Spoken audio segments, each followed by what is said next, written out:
Good morning, everybody. Sorry I'm a bit late. I don't know what else you expected. What's up? Alright. It's tough when you have to do corgi care in the morning and you're used to rolling out of your bed and starting the stream. Alright, looks like we have a lobby. Perfect. We didn't miss anything. Even better. So this is going to be Silver League, Dr. Cosmonaut versus Husiel, or Hookel. What the heck is that communist language? Welcome to the stream. Oh, thanks. I'm new here. Please please welcome me appropriately. I don't know what this stream's all about. All right, looks like we're starting on Stranded. Eaker versus Stark. What? Mudflow. Of course, we have High Tides. We have Stranded and High Tides, man. Frickin' hamsters.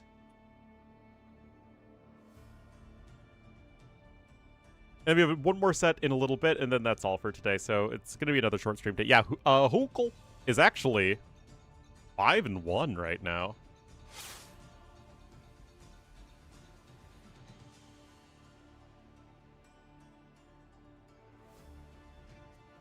Oh, did I not, like, properly update the stream title? Whatever. Yeah, check it out. 2-1 over Gabi and 3-0 over Lamo. Only joy. Yeah.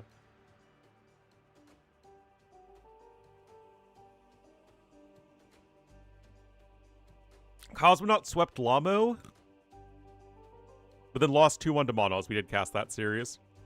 That was a really weird last game.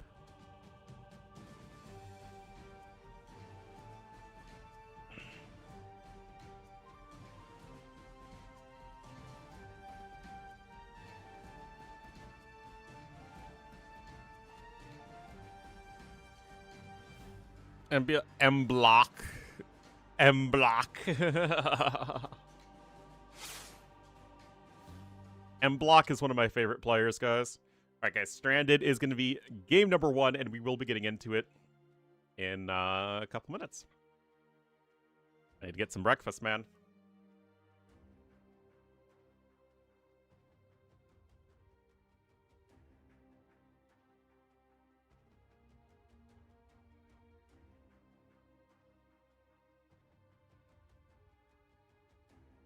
Everyone loves M-block.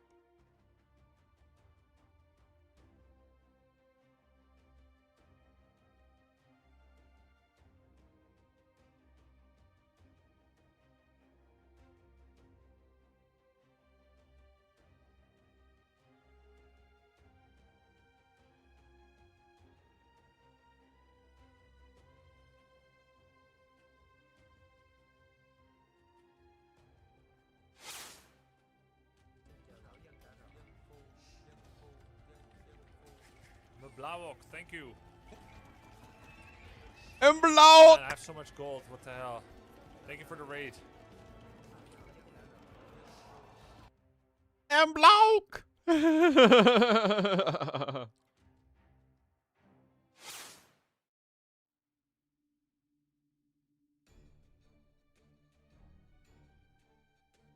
That's great.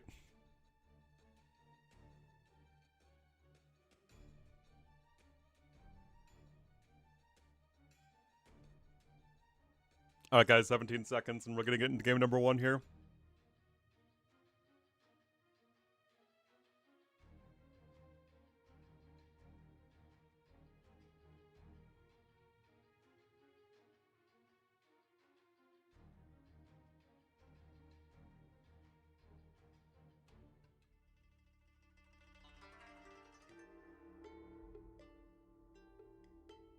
Is Warcraft 3 connections?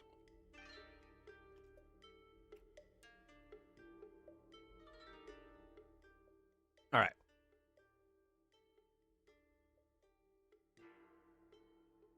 Well, a lot of reason for Hera's significant success is that he's very actively trying to get in non-traditional AoE people into watching AoE.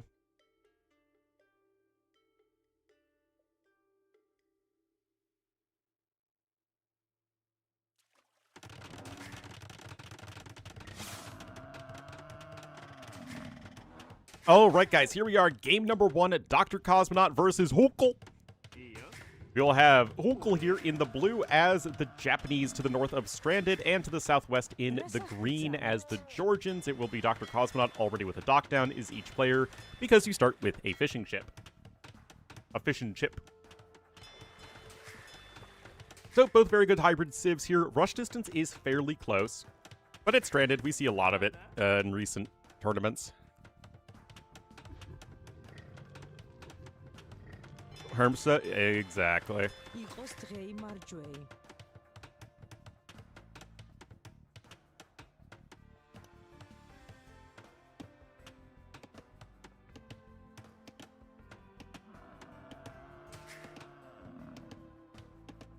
All right. Got a rhino coming in. Are you going to get that elephant, Mr. Mule Cart? Nope, you're just going to strut around like you just don't care. I see, I see. Nah, it's actually nice to have a scout on this map with your mule cart. Have that water buffalo running around, a couple of them even. Gonna give Cosmonaut some nice early vision. You don't actually need the mule cart at the moment, considering that your TC is right against the lumber camp. But you can scout out where the elephants are, which is gonna be great to pick up with your villagers in a little bit.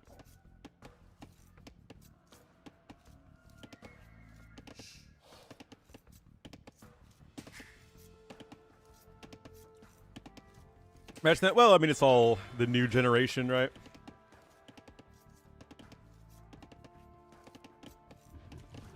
Hera lost the elo. What? Oh, like when Hera actually lost the game, he lost a ton of people? That's pretty funny.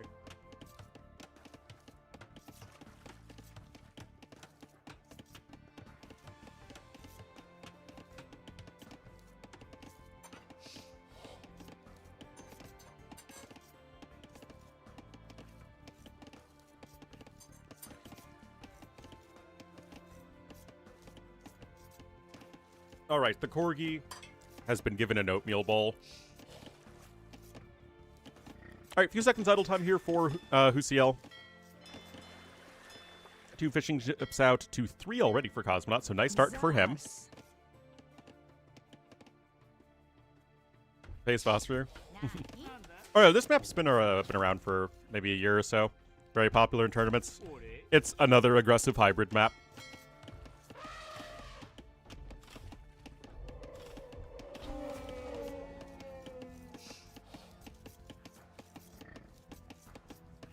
Definitely don't want to be stranded on. Haven't you seen Castaway?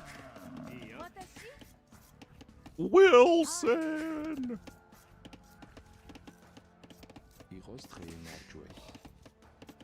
The elephants will kill you? Yeah, man. Elephants who never forget to kill.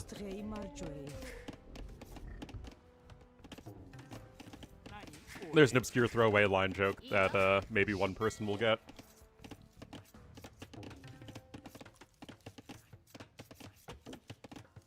Alright, so 5th fishing ship is going to be out here for Cosmonaut. Got 2 elephants under the TC. Similar deal here for Husiel. Pretty solid start here for both players. Oh, I'm sorry, Dash. I didn't give you the spoon either.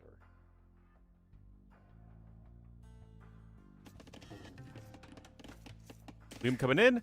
You're still a little ways off, though, from the feudal age, though. Birthday stream! Oh boy, yeah, that is pretty awesome. Hope you had fun, Div Tom, and happy birthday.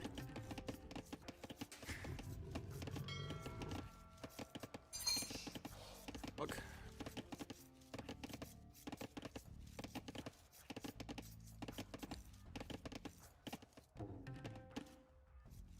I'm kind of curious as to what the loom is for. Because usually, even with it, like, it doesn't matter how long the lure is for, like, an elephant or whatever. Usually, pros are so good at de-aggroing the beast via a house that it doesn't matter. And it's like there isn't an enemy unit here that could harass this villager either. So it's like there's no reason to get it before clicking up to Feudal Age. Speaking of Feudal Age, it looks like Hukul is getting ready to click up here. Is slightly ahead in resources. Yeah, I did not see them in cinema. I was exactly 3 to 4 years old. And here's the barracks.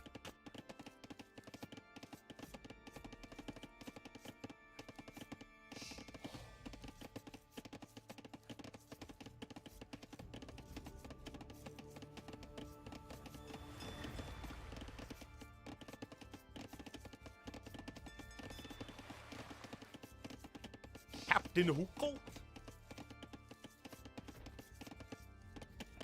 All right, you got a couple Vills coming forward here as well. 9 fishing ships for Cosmonaut. He's just chilling here, pumping fishing ships out of the 2 docks, but he's got to get up to Feudal Age soon here if he doesn't want to get riggedy wrecked. Barracks coming in for him. Remember, you do have very safe access to gold with his TC location.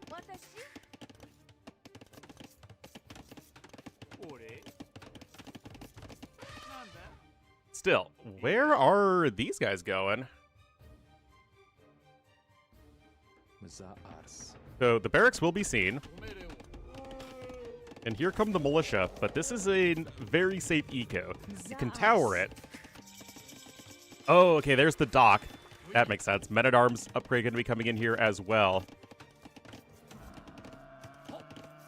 Still, you need to find a good angle. And because he's building the archery range first, it means that he will be behind in a potential tower war. Oh, I'm sure. Yeah, no, that'd be awesome.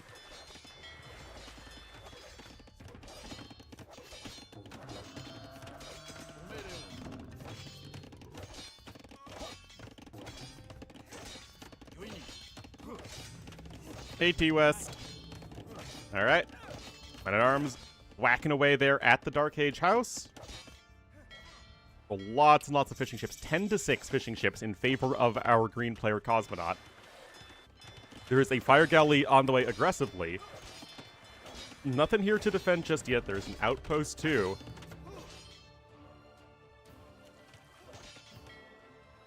Apparently, that eco will be getting better and better for Dr. Cosmonaut over time. I just let you out.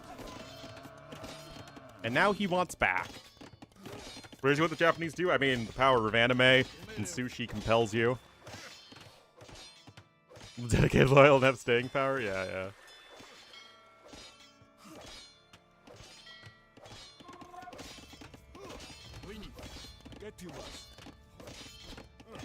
Alright, archers coming on in. And look at this, guys. Men-at-Arms punching through the house. It's getting awkward here for Dr. Cosmonaut. Now, fletching is coming in, which is great and all.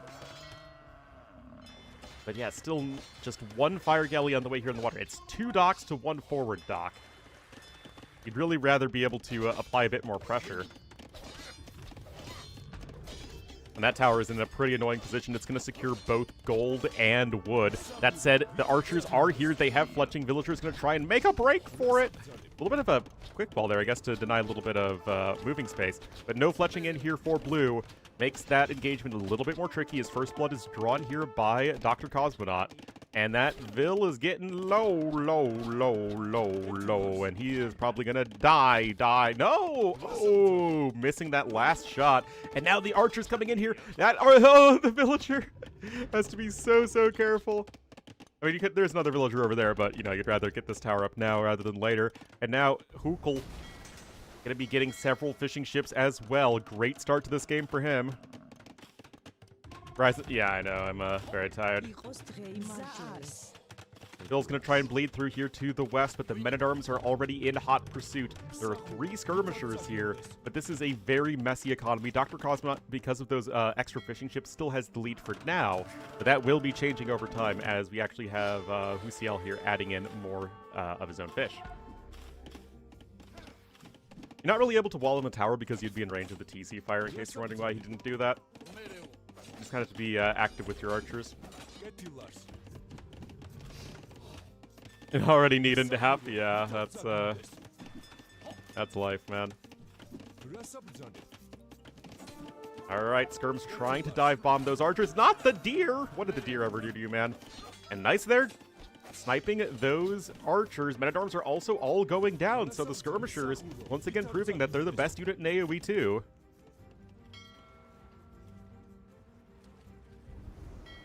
Oh, you gotta be careful. 6 kills on the one fire galley, man. Oh, no. Oh, no, no, no, no, no, no, no, no. Oh, you need to be paying better attention than that. Oh, my goodness. That is painful. All right. Just so focused here on the land. And, I mean, to a degree, he is being successful. There's the first villager actually dies of Husiel. Cosmonaut is now down by 2, and Husiel is taking the eco lead. That said, very good skirmisher use. Dr. Cosmonaut, I mean, if you're going to be good at anything in AoE 2, you might as well be good at using skirmishers, as all of those archers are getting picked off, and now Cosmonaut is going to be the one with a sizable military lead. There is another dock in, actually. Husiel not having any fear. Another mule card in there, and Dr. Cosmonaut honestly isn't that far away from Castle H. Husiel shouldn't be too much further behind him. Gonna need to move these fishing ships over to where there are deep fish closer to the dock. Watching BBT. Tree line not ready. Nah. I am ready for the Watchtower Bombard Tower civ, except the Bombard Towers don't have Bracer. I hope we get the official release of the other 2 civs tech trees soon, man. I want to talk about it. Husiel, I have no idea. I say it both Husiel and Hukel. All right, one fire galley goes down there. Still getting cleaned up, and indeed, Cosmonaut is going to be a bit faster up to the castle edge. Dream CL.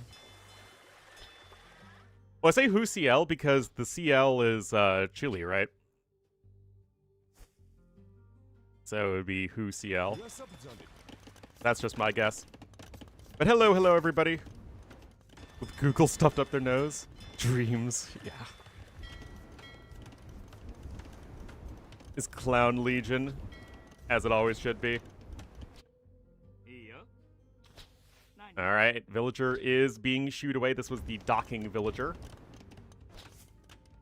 Let's see what Cosmonaut's Castle Age plan is going to be. He's done a good job, relatively speaking, of defending, except for those fishing ships. But still, competitive economy. He's going to be in Castle Age in just a moment. It is still going to be 8 fishing ships, so you're going to want to be able to apply pressure on water if you can. Nice send-off soured. Well, I mean, I think the whole issue is that the send-off is soured because of all those payment issues. Like, that's why they didn't renew the contract in the first place. Anyway, look at that. Nice demo hit. Yeah, which is...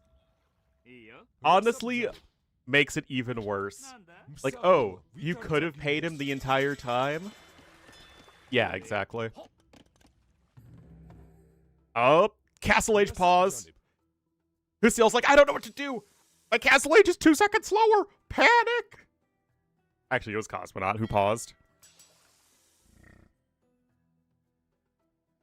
Muisca, if only we knew what the Muisca tech tree and bonuses looked like, but that is not publicly released information, and I'm not allowed to talk about it. All around mistake? I'm sure it wasn't a mistake for Gamer Legion.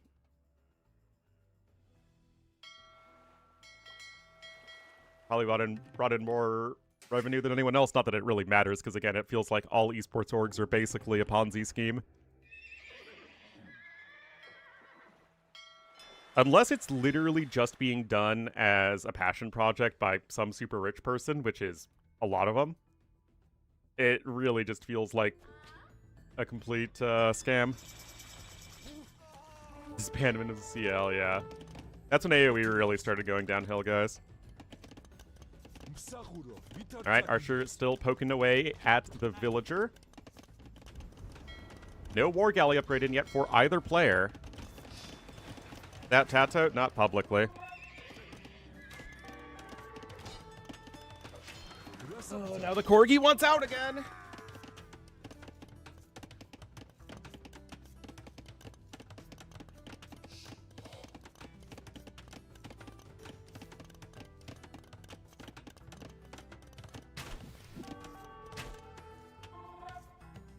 You need a new shake to invest, yeah. Up! Up!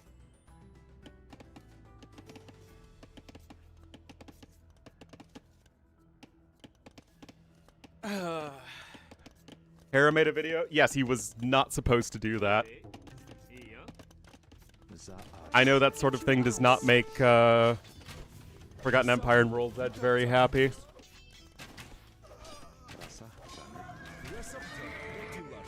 Now we can guess if Hera was allowed to keep it up because he's Hera, but still.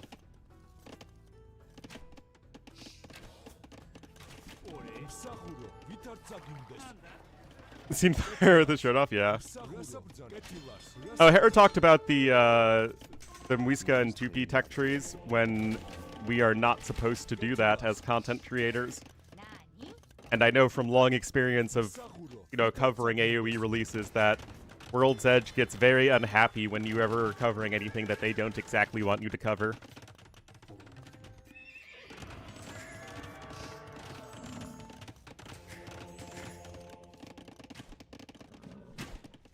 And I do have the feeling that if it was anyone not Hera, unless it was like also T90 or Spirit of the Law, it would have been taken down.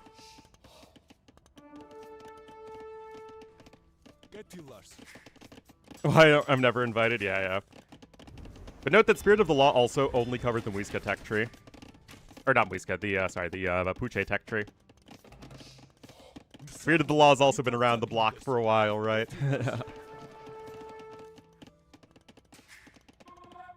Second TC coming in here for Husiel. Remember, he has those fishing ships, though, and Japanese fishing ships on top of it, of course. Gilnuts was not researched. Of course, you'll want to pick that one up as you can. But now the fortified churches are coming in for the Georgians player, and of course, Georgian's a well-known cav archer civ. Gonna be going for that. A lawful good content creator. What does that make me, then? But yeah, Spirit of the Law, very much the lawful good AoE 2 content creator.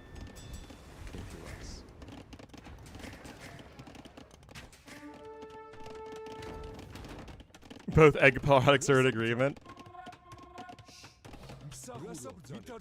Alright, TC over there to the west as well for Dr. Cosmonaut. Really just looking to slowly expand his economy. The neutral.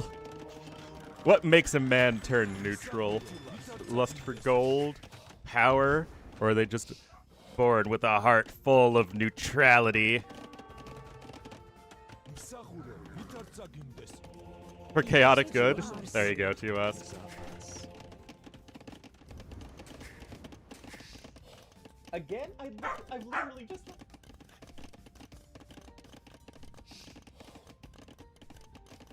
I fed him as well. Oh my goodness. His love of AOC civs? I'll always love AOC civs, man. Held you hostage. There you go. Now, my first AoE content creator that I got into was Mr. Danish. One of the OGs for sure. And then after Mr. Danish, I got into Zero Empires.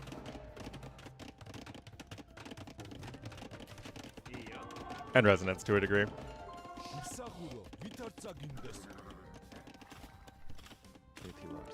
Alright. Oh, and Turkmen. Can't forget Turkey, man! Yeah, Zero Empires and Turkey were my favorites.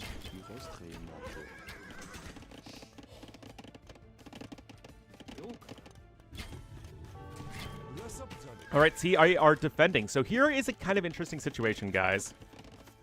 We have 2 TCs here for Husiel, but he's done a great job of applying pressure. 13 villager kills to 1 death. Yes, I know a lot of those are fishing ships. Same point. But he has 13 of his own fishing ships. Now, those are still going to be getting less efficient over time. It's giving him an okay resources lead right now.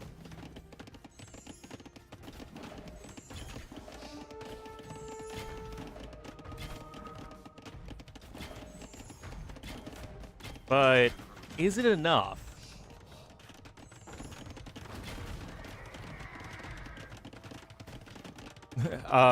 Yeah, I know, it's crazy that, you know, We really are in the next era of AoE 2 viewers.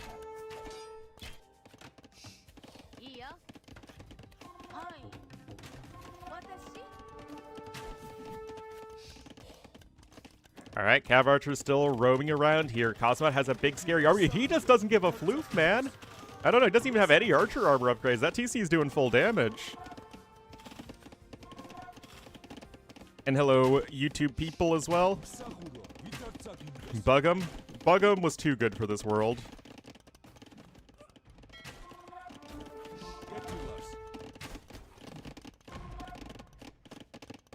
Well into DE. Yeah, I mean, DE inherently got a lot of people back into AoE.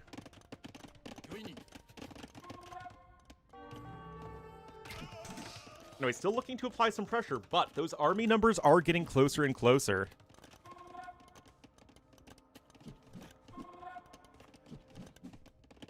He was very tilted and didn't record, he just sped through it. Oh, that's funny.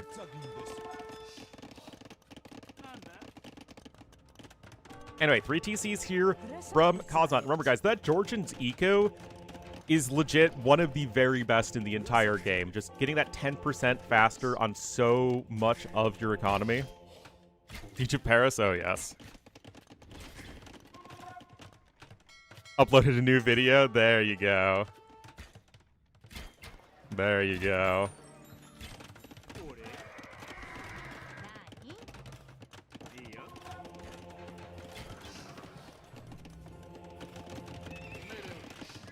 All right, CA still running about. So Cosmonaut does have that mobility on the side, right? Because we're kind of shifting gears where this whole game, it was Dr. Cosmonaut who's been the one who's been defending. There's the forward aggression on both land and sea. But now that's kind of flipping. Uciel is on his way to Imperial Age. He has a good villager count. The macro, like, look at this macro, actually. That's really impressive. And yet, all he has are skirmishers to defend. Player trapped in a team game. No, it wasn't. It was even worse than that. It's just like they didn't have one player show up, if I remember correctly. So they're like, yeah, you can replace it with an easy AI. And they just did all of this without contacting the tournament admins. Oh, OBNC.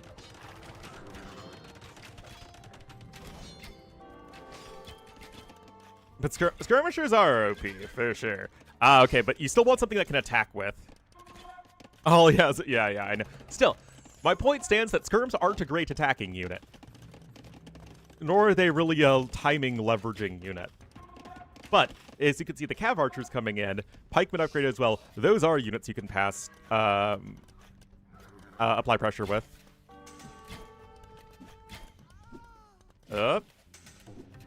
Still being a bit annoying there. Kind of an interesting game number 1, though. Whoa! Okay, yeah, gotta be careful there with your bunks. Except hitting buildings. Yeah, until we get the next Civ that has skirmishers get 4 bonus damage versus buildings, then AoE is doomed. Doomed!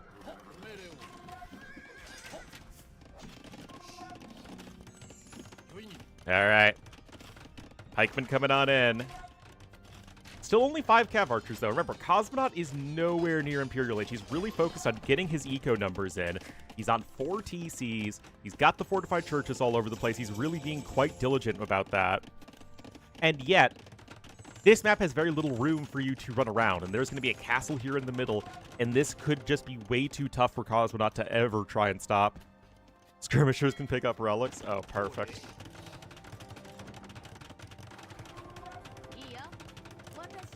Yeah, but Holche Javelineers is only 1 more damage, thankfully.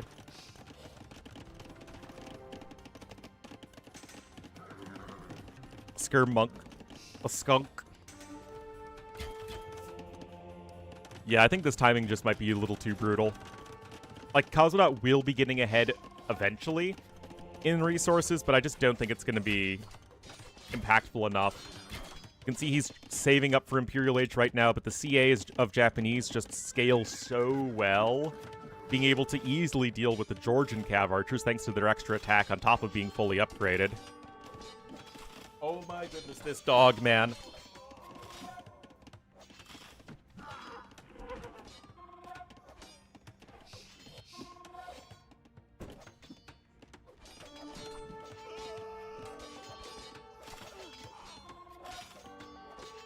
Scratch at the door to come in. Scratch at the door to go out. 2P unique unit. Well, unfortunately, we don't know the bonuses for the 2P. If only. I bet they'd had both good archers and infantry, though, if I had to guess. But, of course, that's pure speculation. Nope, not doing it. We do not know these bonuses officially, T-West. And we don't want to make the overlords angry at us. Nope, no leaking. One of the best CA civs. No, not to balance the civ. Yeah, I've been thinking of making like top 10 best and worst designed bonuses in the game. Nilly is always watching, man. He's just ready. He's just like, his mouse is hovering over the ban Ornlu button. His eyes are narrowed. And he's just waiting. Waiting with anticipation. Yeah, just Yo wakes up and he just suddenly loses another 100 elo on ladder. Oh no. Anyway, this is what I was talking about, guys. This timing is just absolutely crucially brutal. Halb is going to be in. You still have those cav archers to apply pressure. And yes, I know the cav archers with Japanese are silly. Oh yeah, but I was thinking about the top 10 and bottom 10 best and worst design bonuses, and I made a list of each. And like, I put Japanese cav archers there, and I think with some of the bonuses, like some of the bonuses are just, I think, really problematic. The Japanese cav archer bonus isn't inherently problematic, it's just the fact that it's attached to Japanese that I think is the problem. Same with the Malay free infantry armor. It's a perfectly fine bonus, but it's attached to the wrong civ. Aren't liberty to say? Nope. My virgin eyes are not yet tainted by leaked information. Yeah. Yeah, houses in front of the trebuchets, applying pressure on multiple sides with these units. Remember, his actual villager count is quite low. The eco is very good for Cosmonaut. And yet, Cosmonaut, with the power of Georgians, less bonus damage up the high ground, cheaper repairs, he's still able to hang in there. Make Malay horse archers good. Perfect. And Japanese men-at-arm rushes with free armor would not at all be oppressive. Number one. Yeah, that's not a bonus, that's a unit. Alright, look at this, guys. The power of skirms compel you. Free infantry. I think it'd be really... Like, you'd have that's two bonuses. Like, early feudal age free men-at-arm and free infantry feels like that'd be way overbearing. I like the idea of giving Bulgarians the cheaper blacksmiths that are currently a bonus for Bohemians. Help them lean into the blacksmith research stuff a little bit more in the same way that Saracens got to lean into their market a bit more with a discount to that building. And Bohemians as well with a discount to the university so they can get chemistry more easily. I feel like that sort of thing makes a lot of sense from like a design perspective. Anyway, guys, credit to Cosmonaut. He is not going down without a fight. Now we're going Japanese Cavalier, man. Oh, my goodness. Guys, remember when Japanese didn't have bloodlines and had to play, like, a more foot unit-oriented style?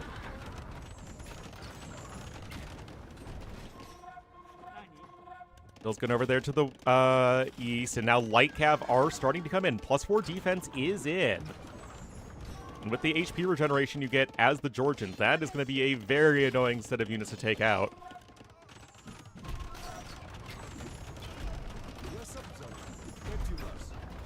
Knights, Archer, Cavalier, yep. Well, sometimes you need to buff a civ where they are good, because they just don't do the thing that they're supposed to do well enough. And sometimes civilizations don't feel well-rounded enough, so then you improve their weaknesses or try and give them another option or something like that. And didn't... Oh, that was one of the reasons, yeah. No, that's what I've talked about, T-West, is I think that we could probably just remove bloodlines from Japanese at this point. That's why Tataras need another Keshik buff. Something like that. Anyway, guys, look at this. The scores have flipped. Yes, Georgians have Hussars. Yeah, I mean, again, it's it all depends. Unfortunately, as annoying as that answer can be. All right, only one Treb left over here. Remember, no castle here for Cosmonaut to replace lost Trebuchets, nor does his Civ have bombard cannons. So if that Treb goes down, this castle is gonna not be under pressure anymore.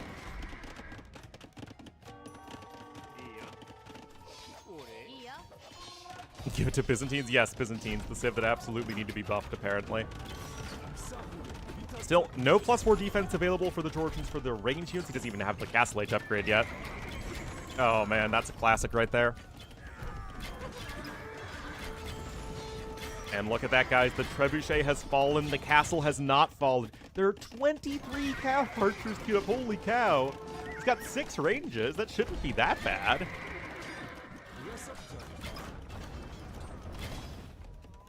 Cabinets and Fire Lancers. Look at this, guys. The Cav archers and the Cavalry coming in. Oh, now heavy Cav archer for Georgians. I mean, Japanese Georgians, 2 peak Cav archer civs.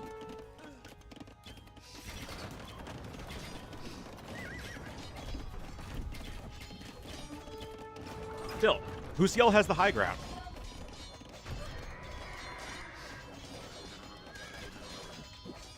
And we still have to remember that at the end of the day, those Cavalier do not get very good upgrades. They don't have many techs researched in the first place, and Husiel's also missing several important upgrades. That said, you still get that extra bonus damage for your Japanese Cav archers that is just so freaking good. One brave Manaspa. I don't know. This Manaspa does not feel very brave. He's kind of sitting underneath the TC. Anyway, it's pretty rare to see a game go this long on this map, but look at this, a 60 population lead at the moment here for Dr. Cosmot. He is just weathering the storm. And now with HCA in, these Cav archers are going to be doing better and better. We got more reinforcements coming in from the side. Light Cav are going to try and snipe the Trebs. It's not like Japanese get bombard cannons either, and if you've never played the Kyoto scenario. Oh no, good upgrades doesn't matter. Well, no, but it does matter in the sense of long-term unit planning. You want to tech into units that you either get a significant bonus for or full upgrades for, generally speaking. So it is relevant, just not in the short run.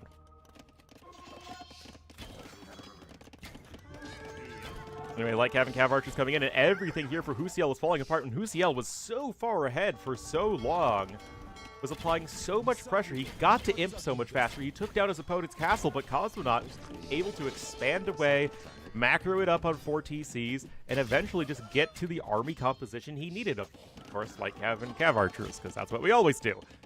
Still, very, very well done from him so far.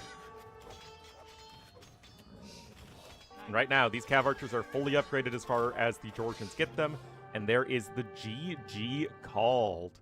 And one really has to wonder, most trained unit skirmisher, most trained unit not the skirmisher. Do you see an issue here? I know I do. No, that was very well done from Cosmonaut. Honestly, really nice game, number 1. Barely got that positive KD there in the end, and you can just see that army value rocketing up there in the last couple minutes.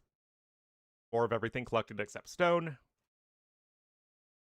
which is minimal for both players anyway. Good stuff. Good stuff.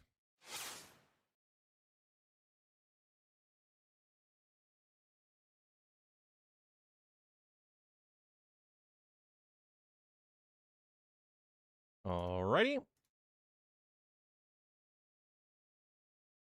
So that is Stranded.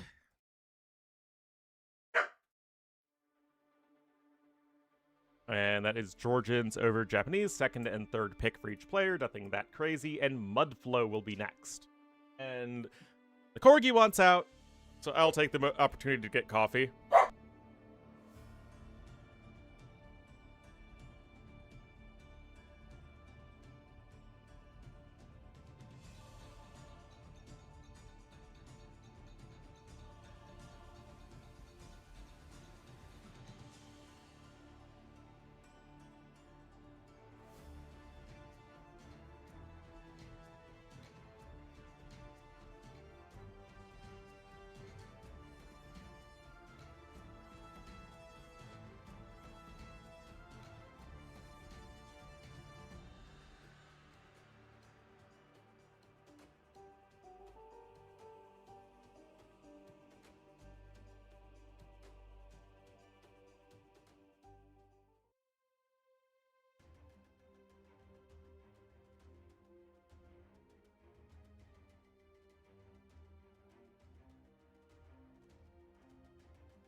All right.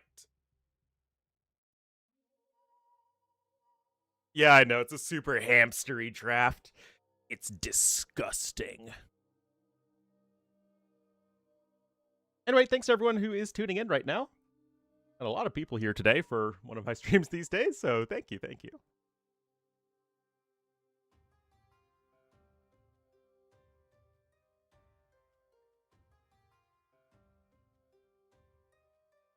Those crankly adult knees, yeah. My eyesight is terrible. I'm negative 8.5 in each eye, and my left eye is actually closer to negative 8.75. I really want to get LASIK once I have the money. Alrighty, now it is Mudflow time. This is gonna be the home map of Husiel. He'll be the Blue Aztecs here to the northwest of the map. And to the south in the green as the Burgundians, it will be Dr. Cosmonaut. Interesting, guys. Because without Chinese, the obvious picks on this map do diminish a lot, and Chinese should have been banned. Yeah, they were.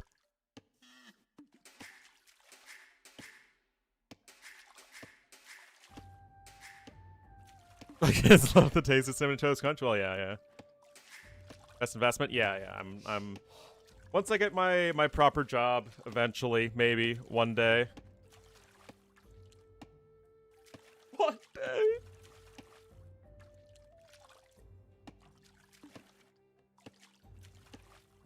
No, but I do remember, and because it's Ellie, I feel like I'm allowed to tell this story.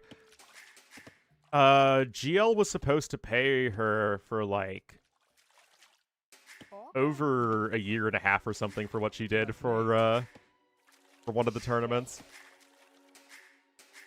It just took them forever. Anyway, early barracks here from Husiel. Now, how many militia are you making? I mean, we could see the full-blown 5 militia drush here from Aztecs. Under USD? Yeah, I mean, I'm sure it's something fairly comparable, but I don't have that kind of money right now.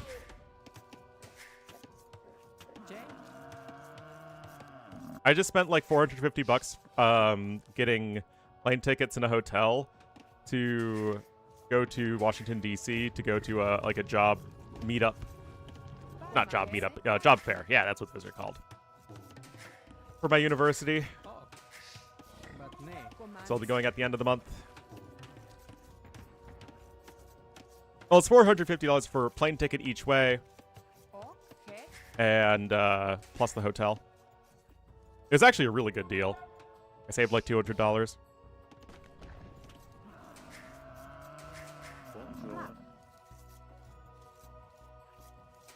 Because remember, I am having to fly halfway across the country.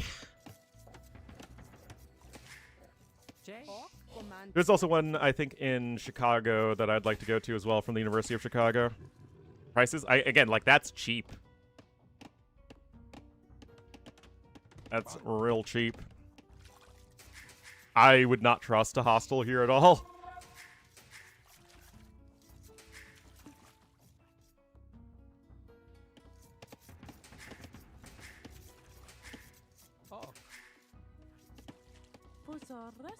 What's the distance to DC? It's a 12-hour drive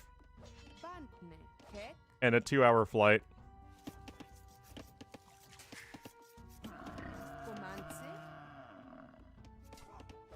Yeah, it's getting crazy for me.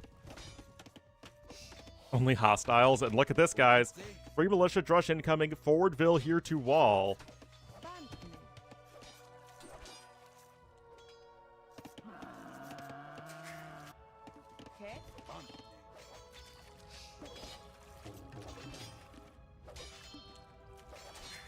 Fish are going to run out for pretty soon. And yet, it's not too clear what Dr. Cosmonaut's doing yet. He's not even with double bit axe. I mean, if the thought process is let's apply pressure with the Flemish militia because those are OP, I mean, I get that, but like, you still want to use your civ bonus, don't you? Eagle will scout the barracks coming in. You're almost ready to click up. In fact, you already have the food needed. Now you are going to head to grab loom. Oh, thanks, little Bobby.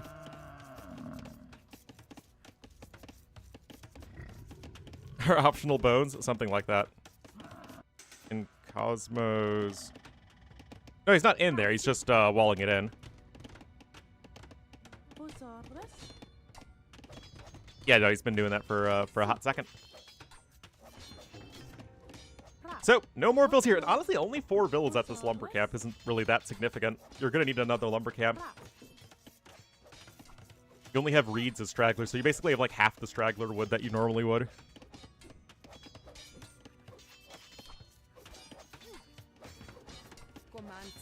Oh, do you get cheap flights in Europe? Yeah, because I don't think our airlines are subsidized in terms of, like, flight costs. Or like a bus? Oh, yeah, there and back, easily $250 at least.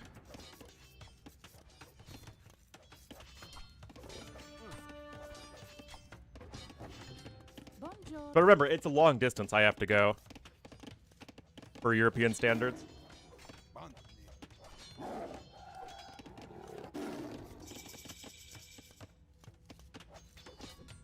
For 40 euros? That's insane.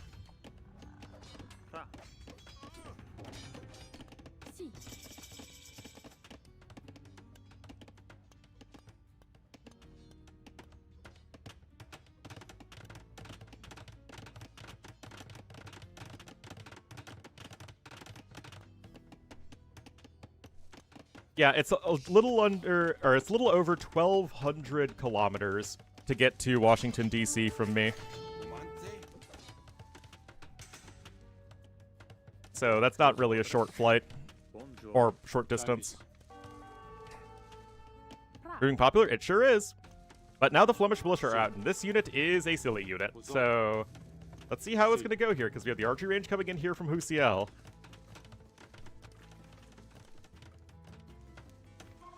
Wow, that's crazy.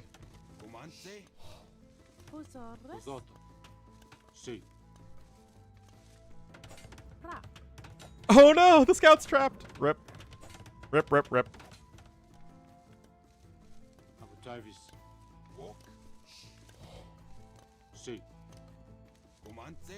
Alright, Flemish militia looking to chase away these units for now, but the archers are going to be out, and that is going to be rough there for those gold miners, who are not completely walled in the sense that you can delete the mining camp, but you're going to probably need to delete that mining camp. If, okay, no, never mind, they're going after the Flemish militia first. I thought it would pop out on this side so you could pressure the villagers, but I guess that did not happen, and you lost the archer. Now the Flemish militia are going to go to town on the archery range.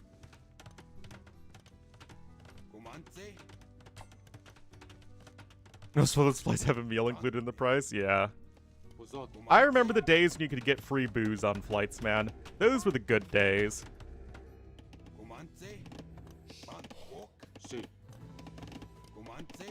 My dad's gonna be flying to Hong Kong in a couple months, so like that's a long, long flight.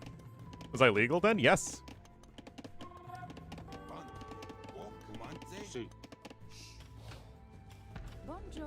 Bonjour. All right, tower is in. I mean, everything is Husiel trying to apply this pressure.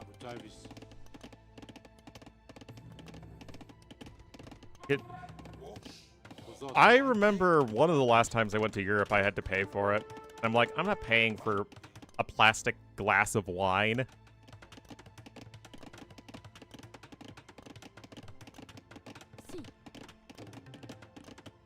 Anyway, range coming in now here from Cosmonaut.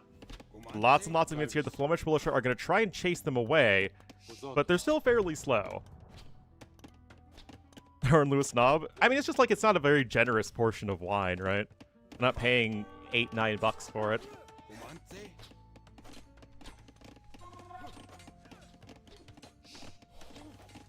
Didn't take advantage? Missing out. Especially if it's a long flight. Anyway, double bit axe now coming in for Husiel. And now those villagers are having a rough time. Like I said, I think you might have to delete the mining camp. There is the scout coming in, but it's attacking uphill. And that... Oh, it actually does get the archer. That's cute. But yeah, it's still not going to be enough. Cops in college, I mean, you always had to do what you had to do back in college.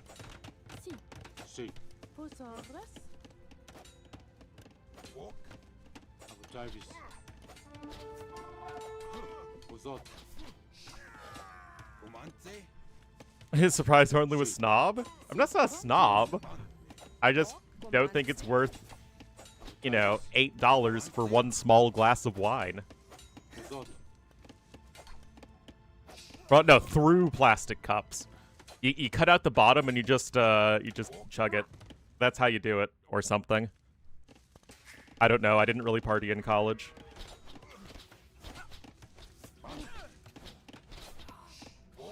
Anyway, that is both of those villagers down. That bill is also walled in. And of course, this game is a complete mess.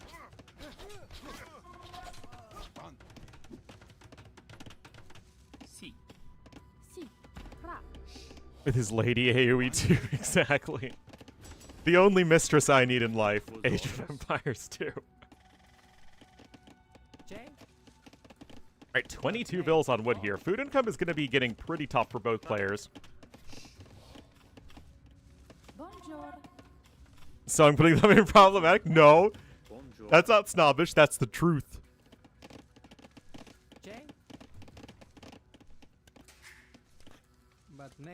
They didn't like him because he spoke truth to power. Alright, Doc coming in here from Husiel as well.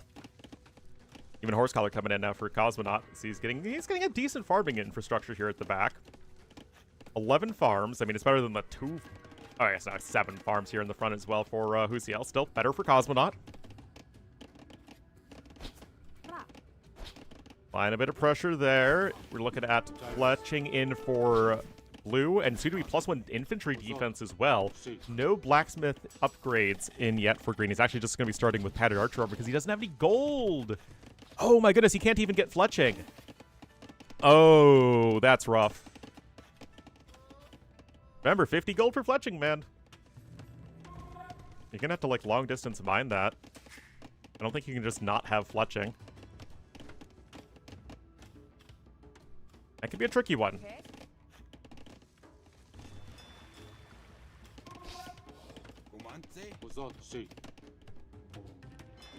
Don't know what this dock is for yet. Okay, there's a demo, that's why. Oh, are we gonna get a very exciting demo hit, guys? Crouching Tiger hidden demo. Sees the dock, though, so you have to be cautious. Again, there's 0 fish on this map, so you're only able to use the docks for warships. I suppose you can make fishing ships, they just don't do anything.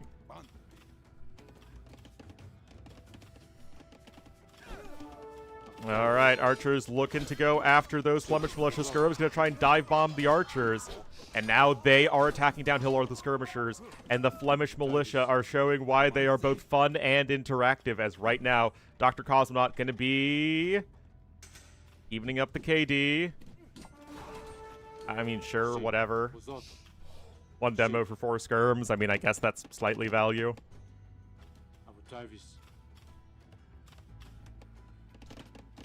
Yeah, wood income is all at the back here, though. We do have Bowsaw in for Dr. Cosmonaut. Is a little bit ahead in resources, and now there's the stone coming in.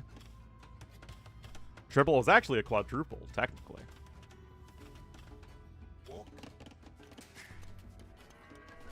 More farms, only 21 farms, though, for Husiel. That's a lot of farms. You need to get some more mills, though. You need to get at least 1 mill over here, because this is these are very sad farms right here. It's a long walking distance to get a little food.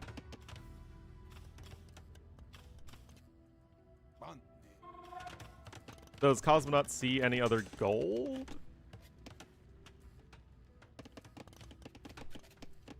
Yeah, he's getting gold over here.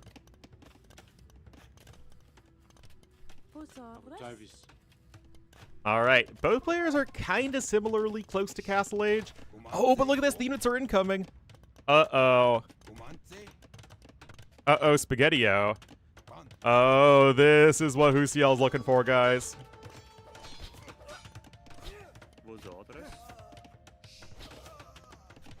Owie, owie, owie. Now we're at 6 total villager kills. Probably about to be 7. No, not quite. 1 HP.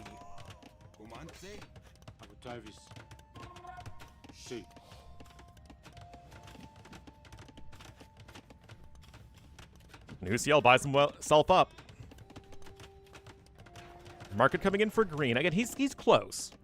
He's pretty close. But right now, Husiel looking to be in a great spot after that counterattack.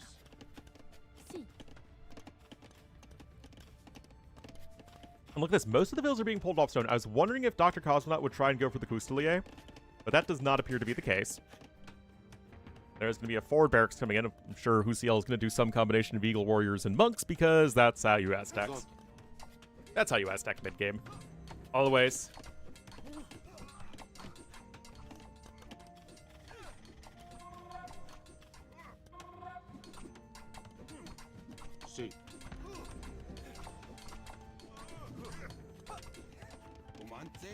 And there's another. Oh, no, the barracks is canceled. Okay, it's just going to be rebuilding over there. We have arson and scale mail armor coming in, so continuing to invest here into the Flemish militia. Now, note that Flemish militia do have bonus damage versus shock infantry. It's not as much as a regular swordsman, but they are, in theory, good against Eagle Warriors. In theory. Of course, they can still get overwhelmed by them.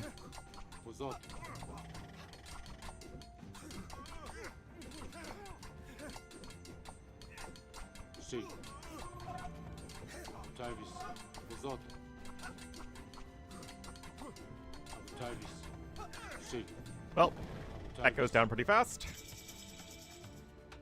Castle Age is in. Oh my goodness, guys. It's a long swordsman power spike. Ooh!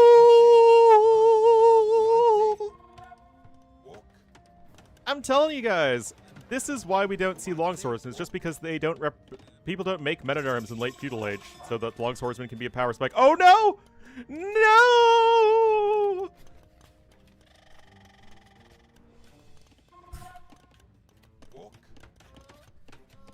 Alright, that's close. Those demos are just going to blow each other up. Alright, let's go, long swordsman. Squires is coming in. Do you have arson yet? No, you don't. Still, attacking downhill on the no melee armor gate is probably going to be enough. Yep. And this is tricky, tricky. Big blob of units on the other side of the map, though. Oh, man, this game is getting wild here.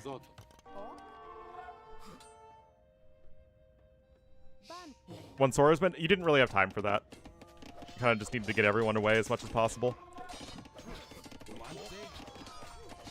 Anyway, here we are, guys. The long swordsmen are going to town. Meanwhile, these units aren't really doing a whole lot of anything yet. I mean, they're causing idle time, which is, of course, not good, but still, it isn't permanent damage. And these swordsmen are doing just that. You'll love to see it.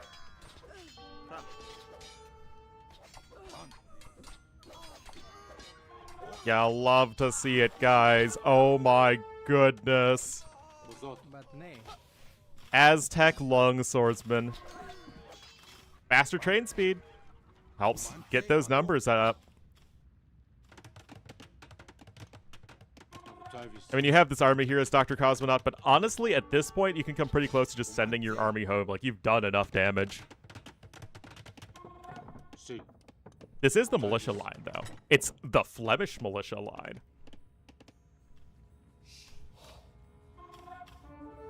Relatively speaking, though, they're much worse in Castle Age. They have 1 less attack than the long swordsman, and they have 5 less HP. Whereas opposed in Feudal Age, they have only 1 less attack and the same HP. Anyway, this is obviously very one-sided.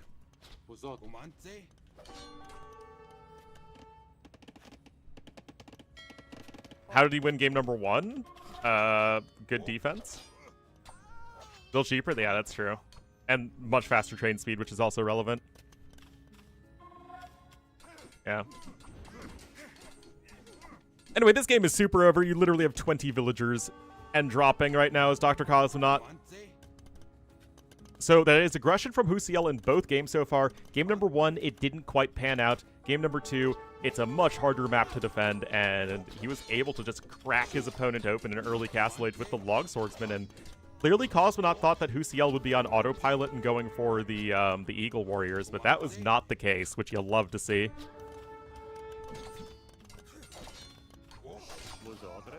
Because this is a situation where longswords are the right play. They still are going to be pretty good against the Flemish militia, at least pound for pound. And GG is called. Look at that, guys. 27 longswordsmen there. 2.83 KD. That was not a hamster game. No, that was a fun game.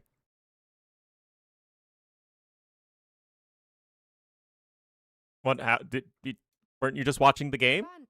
They went aggressive and messed up Cosmonaut's eco, and Husiel was able to get a good Castle Age time and apply pressure with longswordsmen, and the defenses weren't there.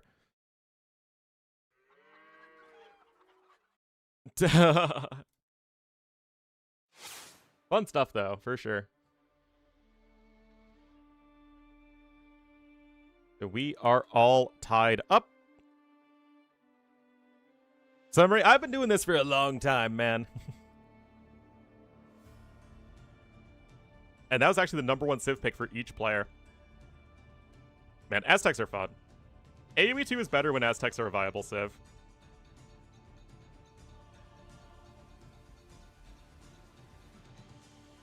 High Tides is the last map. I mean, it might be good. There's always the possibility.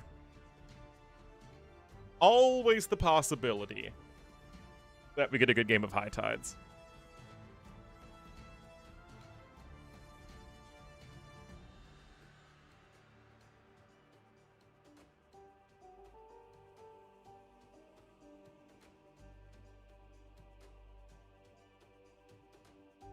All right.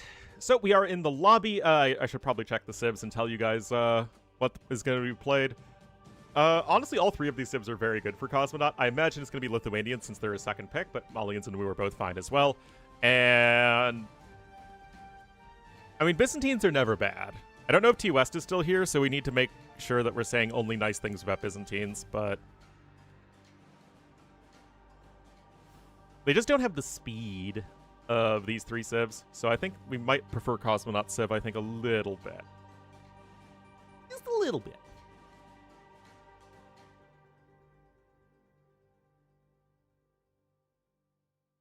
Abandoned me for T90. Such is my life. Such is my lot in life. Always abandoned.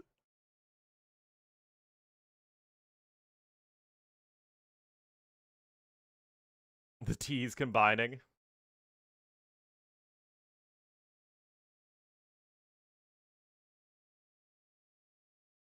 I mean, it's T90 versus T270. Or T-West versus T-East.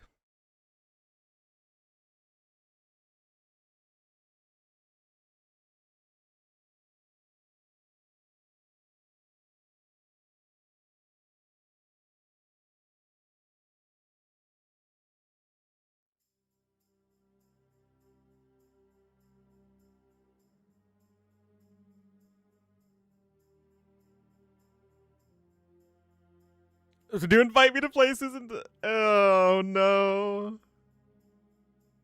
Sad. Ornlu's dating life is very sad. All right.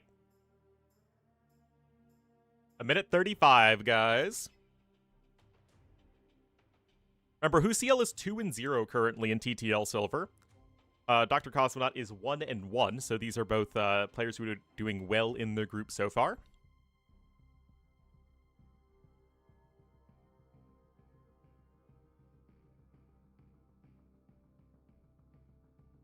Let's see who can get the dub.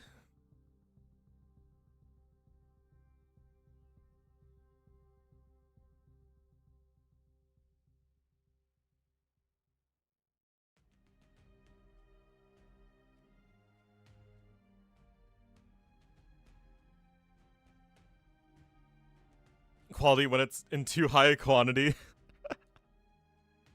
You're saying there's too much good out there? There's too many people who are better than me, so the only pretty okay Ornlu just isn't enticing enough?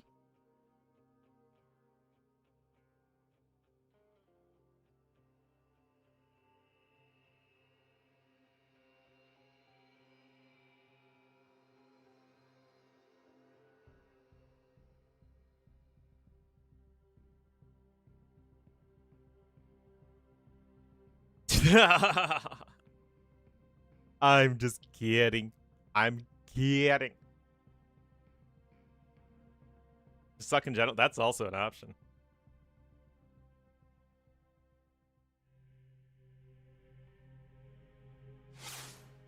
Alrighty, guys, last game of this series. We're all tied up at 1 apiece. We'll have Hukal here in the blue as the Byzantines to the west. And to the east in the green as the Lithuanians, both playing their proper Civ colors. That's how you know a game is going to be good.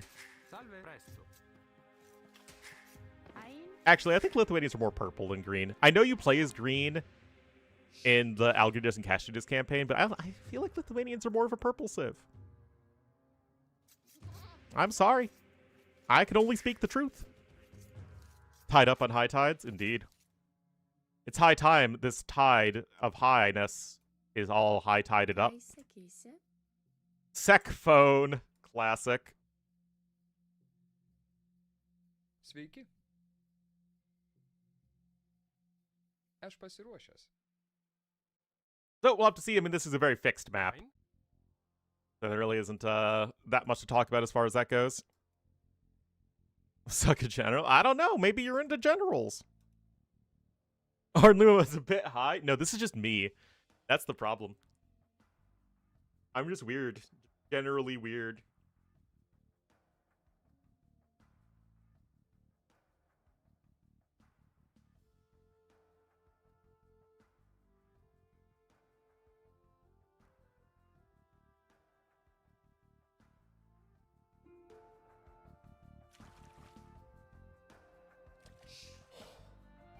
All right. The 2 most and 2 least played maps in TTL Silver.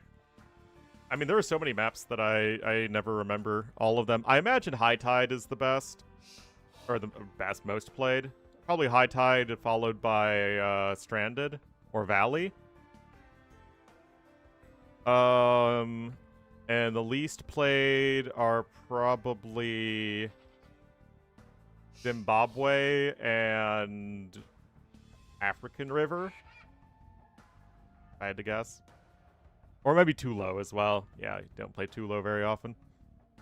I'm in the power crept tier in dating. RIP.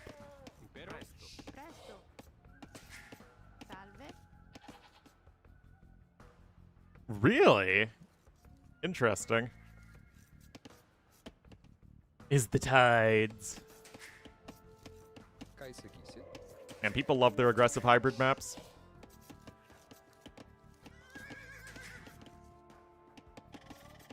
Anyway. Doc coming in nice and early here for the Lithuanians player. Not entertained, never.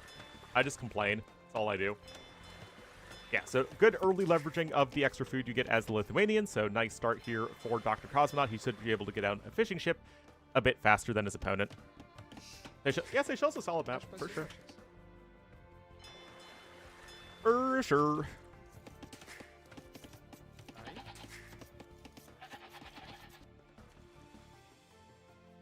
Sveiki.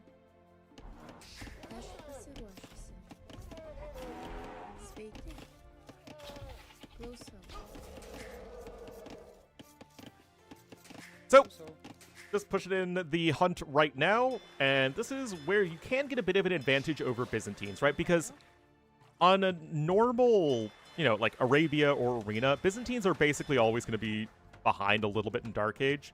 Lithuanians can just get a little bit more ahead than they could in like a standard map because you can get those extra fishing ships out.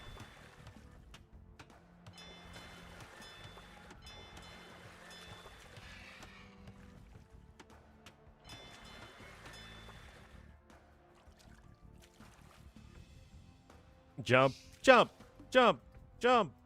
Oh man, I don't know why, but it just reminded me of the Switch version of Super Mario Bros. Like the 2D platformer. And oh my god, some of those levels were so freaking hard. You just jump, you know? I know. Watch me running up the place. I'm already stunting and my girls are on the way. You. Uh-huh. You can never let the blink out in me.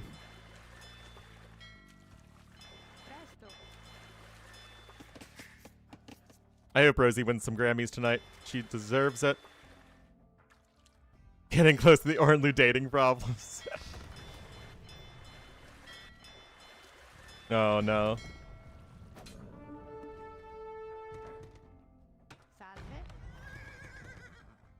Up. You gotta be careful. Sveiki. Oh, Ville's getting low. Oh no, Loom! I was like, man, the Ville's going down pretty fast. Oh, Loom wasn't in yet. Oh no. Guys, I don't know if you've ever heard this before, but research in Loom makes your villagers harder to kill. Research Loom, click the town center, then click the Research Loom button. Why is there so much sugar in cereal? Because it gets people to eat it.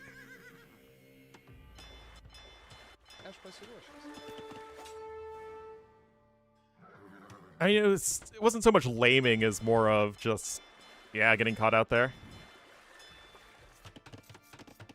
Writes K in J-pop songs? Oh, that's funny.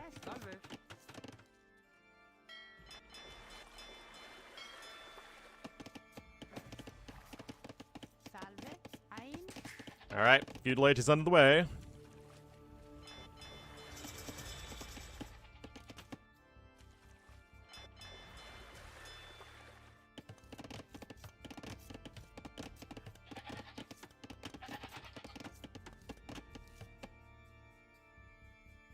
Is a serial killer. Affect ship? Yes, they do. But it's kind of complicated, especially with fire ships, because they almost always only deal 1 damage anyway. So it kind of depends on the calculation a little bit.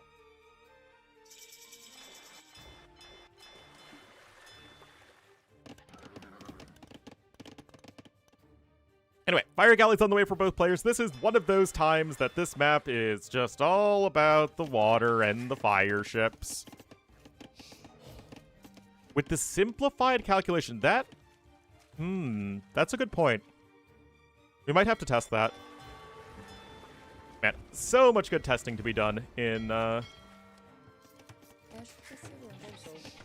future, once I get my hands on the DLC.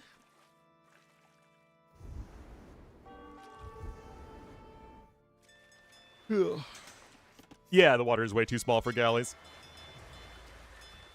The docks are super close to each other.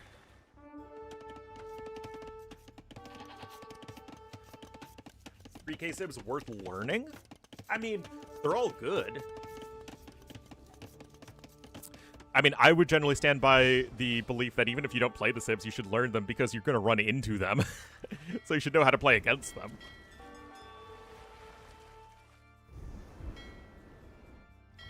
Alright, guys, demo is out. Pretty bad hit. Good there for Dr. Cosmonaut, but remember, Byzantine fire ships don't mess around. Yeah, sudden disaster is a lot of fun. Anticipate switches? Yep.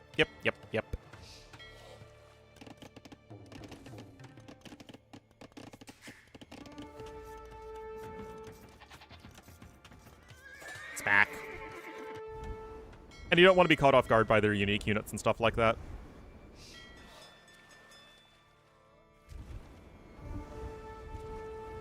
Alright. I mean, this is... everything in the early game has gone well for Dr. Cosmonaut.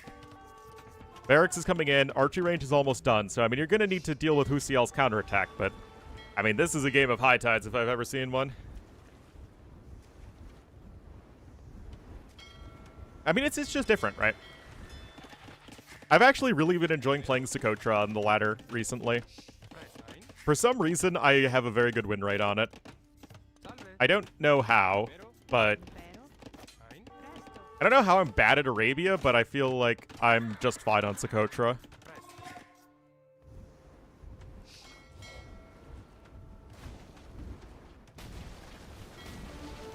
Yikes. Well, this is a hybrid map if I've ever seen one. I frickin' love aggressive hybrid maps. You have to be careful, though. All those fire ships are right next to each other. Okay, that was bad. That was good. I mean, it was kind of just a mistake. You had ample time to split up your fire ships, so that's exactly what Husiel needs, guys. Good on Socotra. I wonder why. Like, it's a very aggressive map. You'd think it would be kind of hamstery.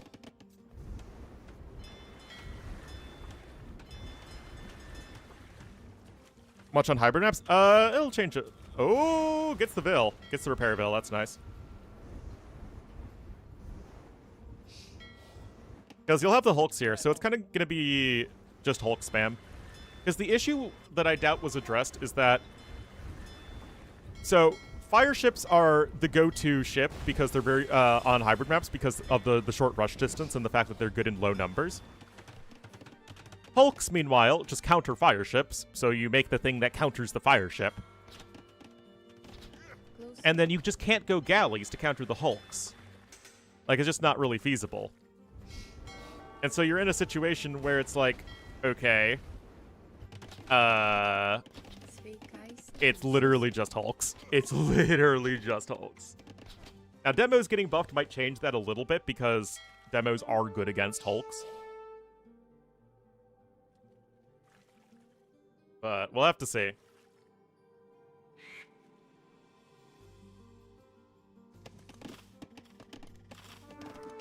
Well, that's not really doing much for you. Anyway, Cosmonaut's on the way up to Castle Age. He's only a couple hundred resources ahead, but he's hitting those important timings. That's really the most important thing.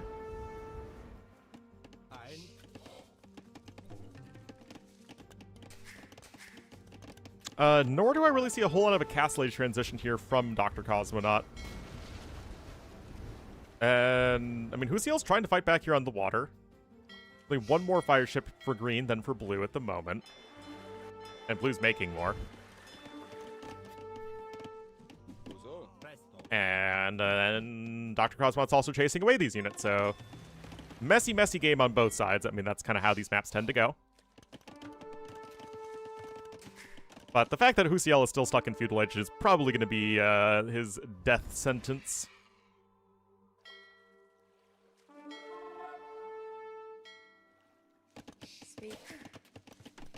Even if there isn't a ton of aggressive potential here in early Castle Age. I mean, it's kind of awkward. They can't even afford War Galley at the moment. Oh, he's getting Bowsaw?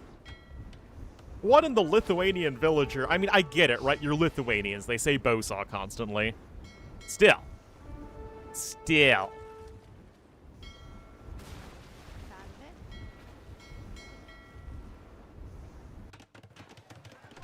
Market coming in. Gets the kill there.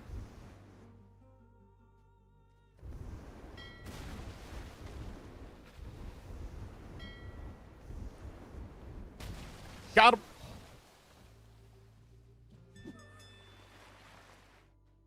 Of the maps being not great for delivering high-quality games. Yep, I mean, that's kind of how it goes. At least that's my philosophy.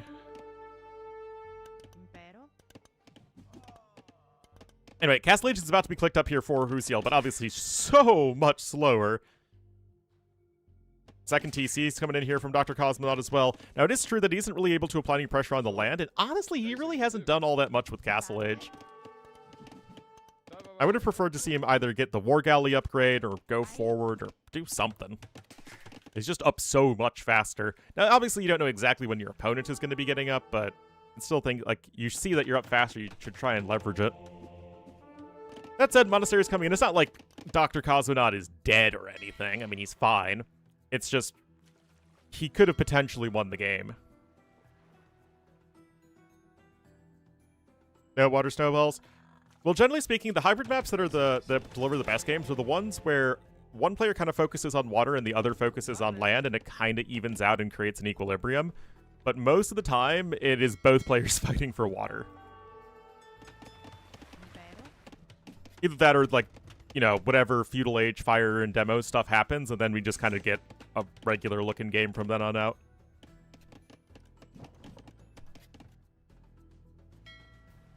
Still 3 fishing ships working.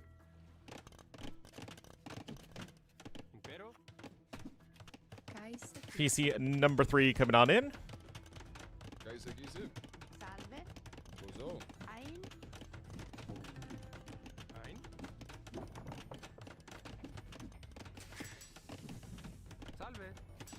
Stable's gonna be here as well. I mean, you can go for some camels, and now it's gonna be... Oh, you cannot. Be serious. Really? Why? But yeah, I mean, Cosmonaut really didn't fight for water as hard as he probably could have, and this is going to open up a bit of an opportunity here for Hokel to do some fish booming. There's another range coming in. No! Why? Why, Buffett? Oh, dang, we lost, like, a lot of our viewers. Are my jokes that bad? I think they are. Oh, T90 came online. Wait, Grubby says he's 1,000. I in no way believe that Grubby is a 1,000 elo AoE 2 player. Wobbuffet ruined it? Wobbuffet ruins nothing. Wobbuffet is perfect. Well, almost perfect. No Generation 2 Pokemon is going to be quite as perfect as Shuckle.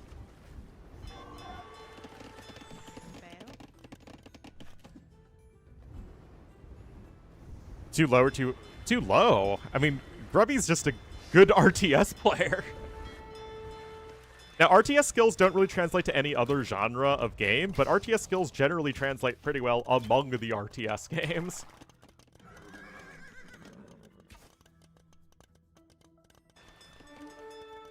3 infantry civ only DLCs. Well, Muisca have, or not Muisca, Mapuche have pretty good infantry. Their Chompy warriors get extra HP, and so do their pikemen, although they miss Blast Furnace. No, they don't miss Blast Furnace. Oh, they miss Squires. That's it. Insane macro misguided. Well, it'll figure that out. But isn't that like the opposite of Warcraft? Like, isn't it Warcraft you barely have any villagers? You only have like 30 to 40 or something like that, and then the rest is army. But yeah, he'll improve very quickly.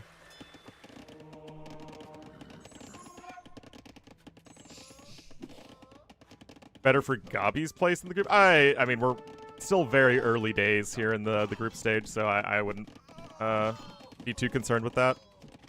Also, isn't Gabi in Gold League? Oh, no, she is in Silver League.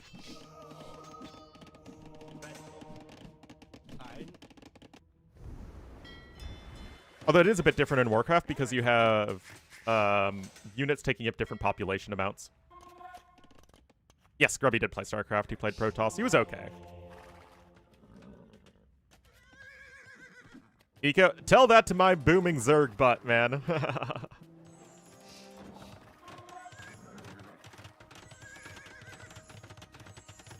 Uciel has a chance. Uciel absolutely has a chance.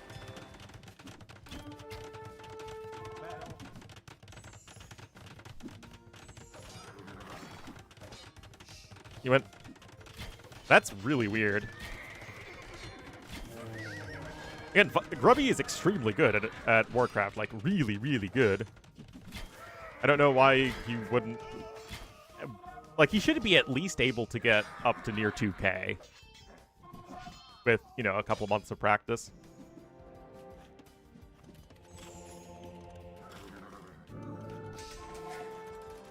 Anyway, Castle is in. We have 4 relics for Lithuanians. He's going to click up to Imp soon, so although the game was dragged out perhaps a bit longer than it should have.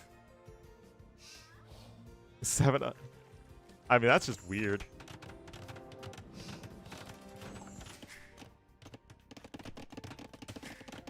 I mean, the skills don't translate perfectly, but I mean, like, I know Viper is just a very talented player in general, but Viper was still Grandmaster in StarCraft 2. He actually also played Zerg.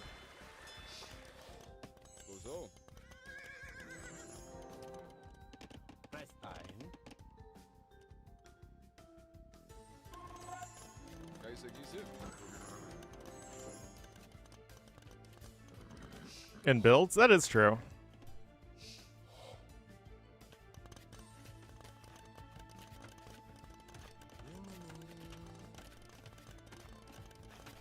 Oh, yeah, exactly. He played... Yeah, isn't Orc the overpowered one? In Warcraft, that is true.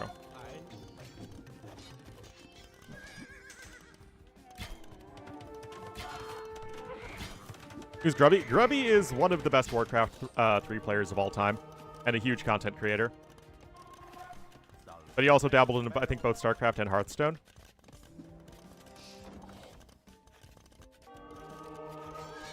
It's gonna be a couple conversions.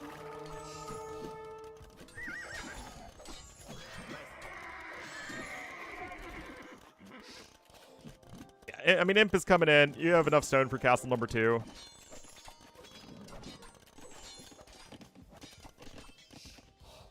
I'm actually going to be building it forward. I thought it would be placed, like, maybe here, just to be extra safe. But, I mean, it's going to be fine either way, I think. I don't think you stop a bunch of Lechai. Especially once you start getting any amount of upgrades with them.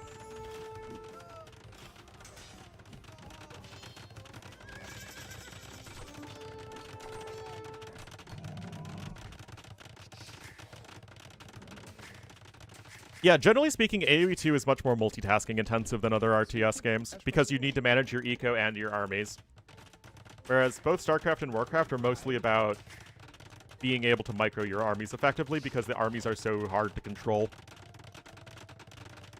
Because there's a ton of activated abilities and whatnot.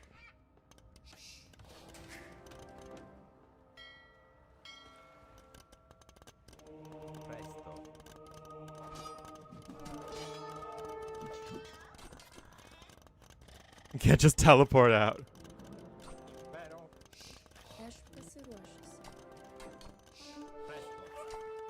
Yeah, being able to adapt is much more important in AoE 2 than it is in at least StarCraft. Yeah, like I said, I mean, you're literally playing Lithuanians and getting up to 4 relics. Like, I don't think there is a way to counter this. I mean, if any civ can counter it, it might be Byzantines, but my, my expectations are very low.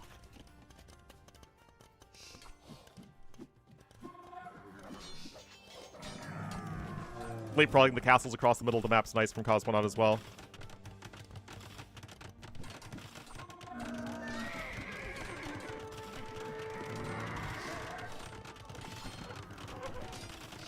Yeah, I mean, basically all builds are stopped becoming builds by Feudal Age. And then you need to just adapt to what's going on.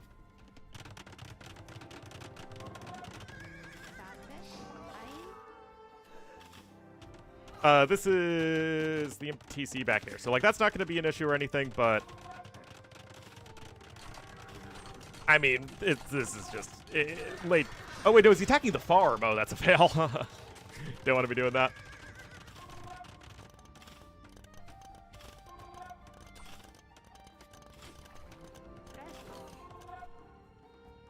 Like 5k more resources here for Cosmonaut. Do like that Husiel is sneaking down there to the south. And again, the Lechai are still missing plenty of upgrades at the moment. No bloodlines, no +4 defense, no any attack upgrades, and obviously no elite yet. But he'll get there. Obviously, he knows that he needs to make this unit, and he needs to make sure it's well upgraded. Now, there is heavy camel coming in, but we're currently at 9 camels to 18 Lechai, and that's going to be tricky. Like, we're already looking at Castle Age Lechai with more attack than a Paladin. I know Paladin's fully upgraded have 18 attack, but 17 attack unblocked that isn't blocked by armor is, generally speaking, going to do more against almost everything. It's just, it's crazy to me that you have a unit that has super high attack and also ignores armor. Like, the Arumi Swordsman doesn't have high attack. It has the area effect attack, and then it has low damage, but it can block, or it can go through armor.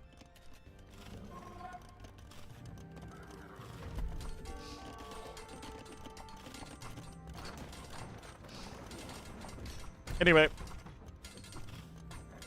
Elite Latus is in. Still no bloodlines, though. That's definitely something you're going to want to pick up. Oh, he doesn't have the stable anymore, so he might not realize.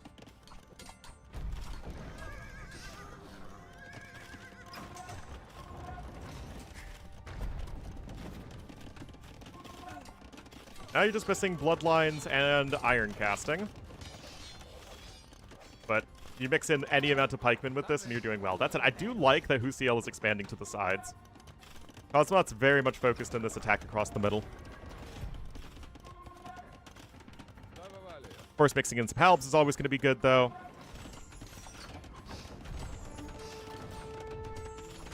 And you're only at 2 trebs, though. Chemistry coming in, too.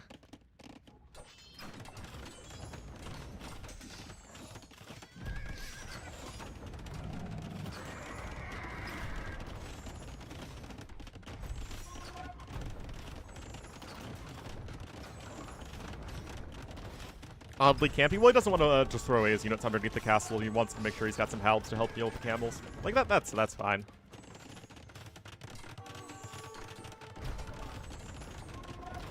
As Cosmonaut, you know that your maximum population army is better than your opponent's maximum population army, and it's not even very close.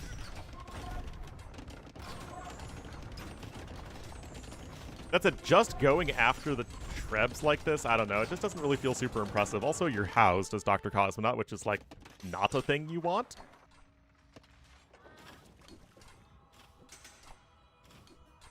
What? In your world's lore?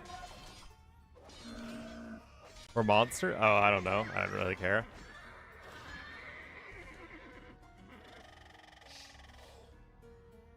Very nice. I loved making maps like this as a kid. Huge, huge fans of making stuff like this.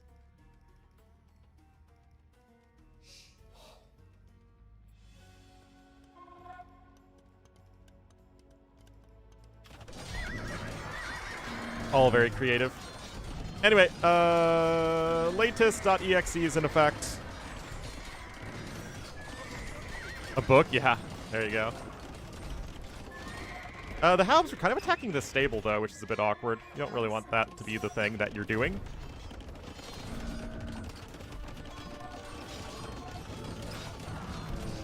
$15,000 damage taken by that castle. We do have a bombard cannon on the way. You can just get those reinforcements. And again, missing bloodlines is a huge mistake. Not that I think he's going to get punished for it. And really, like I said, Cosmonaut probably could have won this game in early Castle Age, but, you know, he gets the W. That's all that matters. A legendary monster? Cool.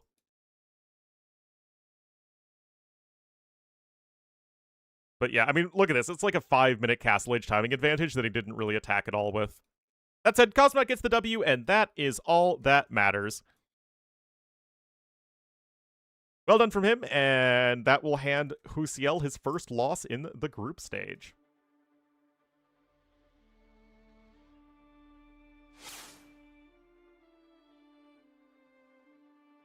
All right, so we have one more set, and I think it might have started already. Yeah. So we're going to jump into Ganji versus Margougou.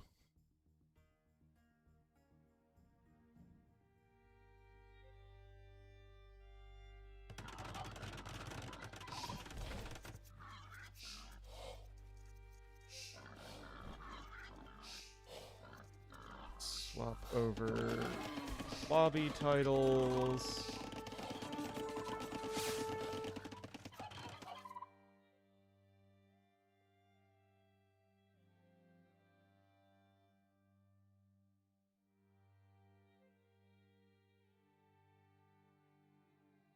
This is Gold League. All right, we are here on Coastal Arena. Ganji will be in the blue as the Portuguese to the west and to the east in the gray. What a gray picker, man. Feels good. Here, Margougou will be the Hangukin.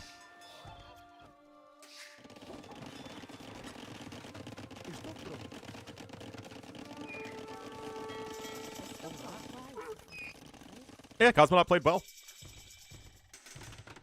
And that's going to make the group much closer, because now both he and Husiel are both 2-1, but the head-to-head is going to be in favor of Cosmonaut. And I think the tiebreakers go Maps 1, then Series 1, then head-to-head. So it's the third tiebreaker, which is still relevant a lot of the time. It's not like it's the 7th tiebreaker. Anyway, Fletching coming in, and this is going to be just a galley war, but with a tower rush component to it. Interesting. So Margougou trying to, you know, just sort of hang around here on the water defensively, and then aggressively go for the land play. Now remember, you only have the one stone in your base that is safe. 5 to 4 galleys. Portuguese get the extra HP, but Koreans get the discount. Extra HP doesn't usually matter all that much here in the early game, specifically with galley wars, because you tend to do a bunch of overkill damage regardless. Yeah, like right there. But Ganji loses that tower. Now, he is pretty close to Castle Age, and he does have those Portuguese foragers, which is always nice. But his stone is being denied, and that's not generally what you want versus Koreans. Oh no, there is a gather point screw up from Margougou though, and Ganji's taking some very good fights here with his galleys. But yeah, he's got a fishing ship that's probably going to die over here. I mean, sooner or later. Galley's going to pop out right next to it. Now I'm going to start to punch over there. And Castle Age is going to come on in as soon as that bill is done. 38 to 39 villagers overall, but good micro and good fights on the water here for Ganji. Margougou, obviously no one, nowhere near clicking up. The can't garrison fishing ships in the dock. You gotta pay attention to what patch you're playing. 7 to 6 galleys though, and this time it will be Margougou with the defender's advantage. And the Sniperino, nicely done, nicely done.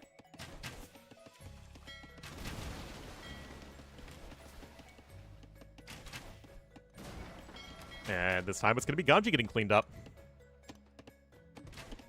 The walls should be full. Oh, to get the full-on circle. Yeah, I guess maybe make fast castling a little better. Tower coming on in.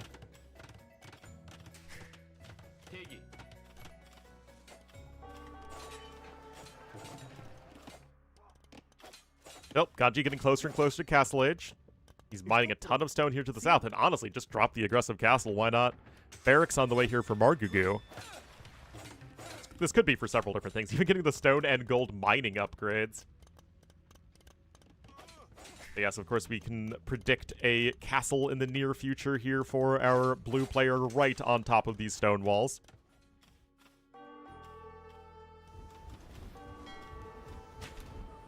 Nice snag there from Margougou. There's the market coming in, so he will be Chunbi to click up to Castle Age. Chunbi is ready in Korean. Oh, and look at this. Little bit of fishing ship chasing on this side with a couple of galleys, but this is even more destructive from Margougou as this castle's incoming. Oh, okay. Oh, wow, that must have been a fast game.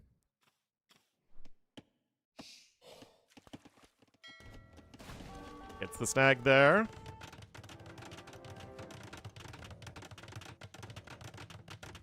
Actually, no, I didn't realize how late it was. We've been live for almost 2 hours already. Alright. Tower rush until morale improves. But obviously, Ganji's right here in the middle of the map anyway. And of course, it's organ gun time. Defensive stone wall is going to be coming in behind this, though. Main gold is going to be denied there, but these vills, of course, have to be very scared. The Koreans are literally an irredeemable civ.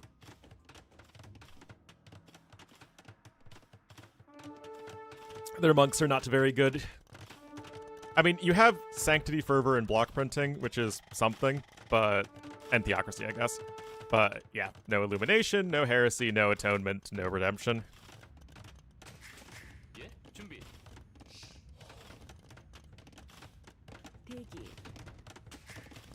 This isn't the Choson. AoE 1 Koreans were a good monk civ. Why would you want to nerf or a buff? I wanted a bit of a rework to the Arumi because they're too all or nothing. Like, generally speaking, they're a very bad unique unit. But there are situations where they're super OP. Right, gonna be coming in. I need his devotion. Said like somebody who loves going for War Wagon all-ins. Monastery there now here for Margougou. And I mean, Ganji's getting ready for castle number 2. Oh, stone's about to run out there. Had to buy a little bit more.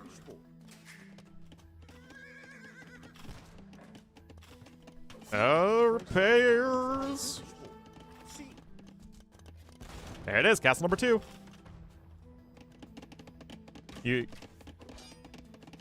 Yeah, I mean, again, I think that Dravidians other than Arumis and maybe Therasatai are completely fine. Don't really have any major issues with them.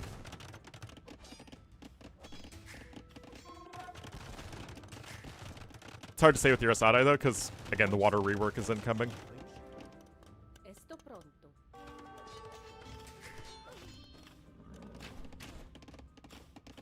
AOC sibs. No, there were some non-AOC sibs I put in complete.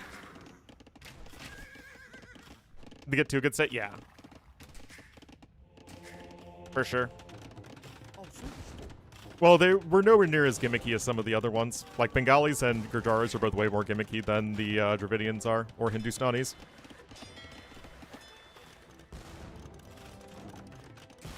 They got a couple defensive towers here, and again, Gray is able to expand to the middle and has a huge villager lead.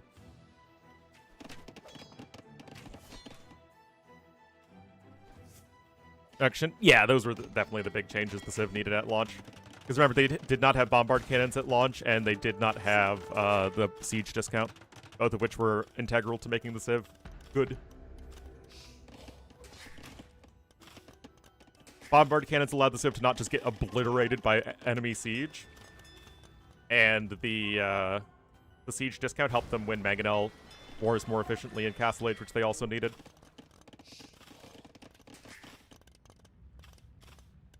Yeah, 7 kills from both players, but Margougou far less idle TC time. So he's definitely in a good spot right now. 1,100 resources ahead and 16 villagers. Neither have the War Galley upgrade, though. His food is currently at a huge premium.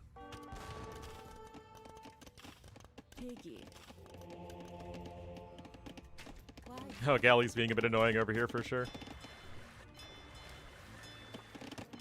Another dock there. Those 7 fishing ships are so huge here for Margougou. He's got 1 rocket cart out, actually. Uh-oh. There's a monk here, too. Of course, rocket carts are going to be good against the organ guns. Those hills are going to try and bleed through here to the middle of the map. You need to stone wall behind it, though. Yeah, there you go. Oh, no. He literally could just garrison the TC, man. But Ganji's like, no, you must die.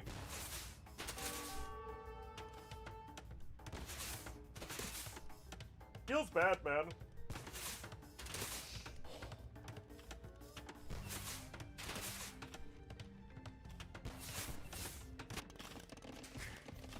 I mean, that's it. Margougou's pretty close to being a 0 TC gamer. Okay, there we go. There's another TC coming in.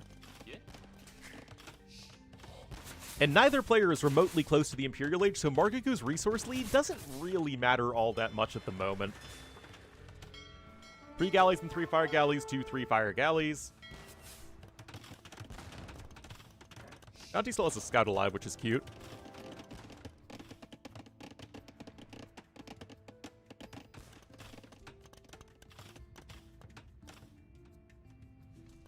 And right now, more mangonels are on the way, but there are 4 rocket carts on the field, actually. It's the Ville there. Mediocre Ellie's. Yeah, well, at least they corrected that one pretty fast.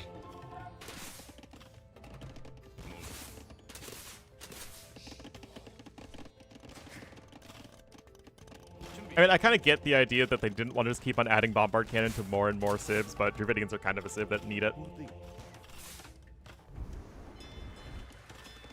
Also, they had all the other gunpowder units.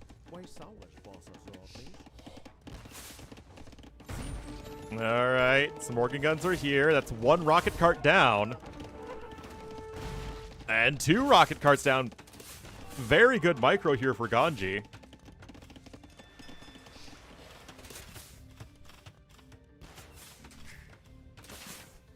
Lycav coming in here as well. Couple monks. And both players are at risk of losing their starting town centers. There's even a second stable coming in.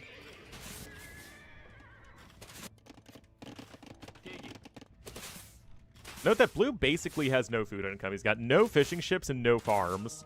He's entirely reliant on things like these forage bushes in the middle of the map. Meanwhile, you still have 9 fishing ships as Margougou, and he's got at least, you know, a few farms over here as well. I mean, neither civ is super food reliant, but if you would like to start building up towards the Imperial Age or start getting upgrades, both of those things are extremely important, as that starting TC is going to go down, and Ganji himself is going to be a 0 TC gamer for a second. That's always interesting. Look at this, guys. That is a lot of mangoes to tango. Guard towers are good at dealing with mangonels, but you don't have bodkin, so you only deal 2 damage an arrow as opposed to 3. And look at that. That is really, really ugly here for Margougou. He is also perhaps about to be a 0 TC gamer. The organ guns and other mangonels are here to help out. This is really, really nice micro from Ganji. And there's 1 guard tower down. More and more dead villagers. I mean, Margougou has a big Ville lead, so that's kind of like, you know, it's okay to lose a few Villes here and there. But this is going to be very, very tough. This is also part of a product of losing the earlier rocket carts, is that you can just apply pressure with these mangonels much more comfortably, but that's a 3-fer! Oh, no! Oh, no! And the tower stands as well. And another tower is coming in. Oh, no. 3 kills on that rocket cart, but they're 3 very important kills. Okay, that's a good attack round here from Ganji, but still, this is pretty rough now. You just don't have the firepower you need to pressure this TC anymore. And Margougou, remember, still has the far better macro. That's another kill. Having 2 relics is also nice. Margougou close to another castle. I say another castle. He literally hasn't built one in the first place. Margougou close to a castle. Yes, siege towers are allowed, but they've been heavily nerfed. More galley coming in here for Margougou as those fishing ships are finally starting to fall. I mean, these fishing ships have been so huge here for our gray player.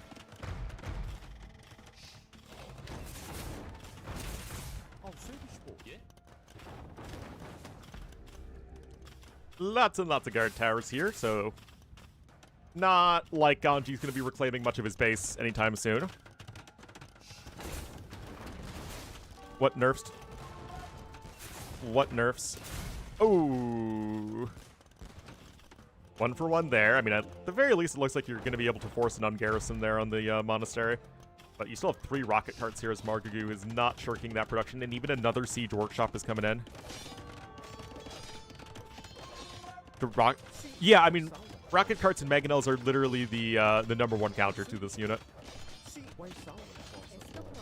The issue from a balance perspective is that organ guns tend to not have any counters when combined with Redemption Monks, which is very easy to afford with organ guns because Portuguese get a discount on their monks, and it's not like either unit requires that many upgrades.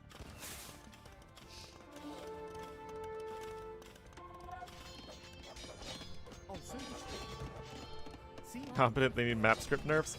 I think it's honestly as much an issue of the devs not being able to push changes into the game very quickly. Again, I don't know whose fault that is, if it's Forgotten Empires or World's Edge or both, but they seem to have a significantly reduced ability to patch the game at, regular intervals than shortly after the game came out. And I don't know why. 0 on food right now for Ganji, guys. Lose Redemption? Well, the thing is, they're both kind of monk civs. So it'd be really weird if neither had good monks, but, I mean, I kind of get why. You also wouldn't want it. I mean, they're both kind of problematic civs. Units that need nerfs? Well, there's always that.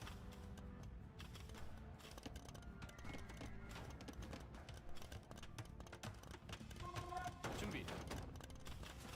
71 vills here for Margougou. Again, these fishing ships have been so critical. Look at that. 3,000 more food collected and 3,000 more wood. A gunpowder and naval civ by design? I mean, that's what their tech tree indication is, but they have discounted monks with almost all the monk techs, so it's like they're very much known for as also being a monk civ.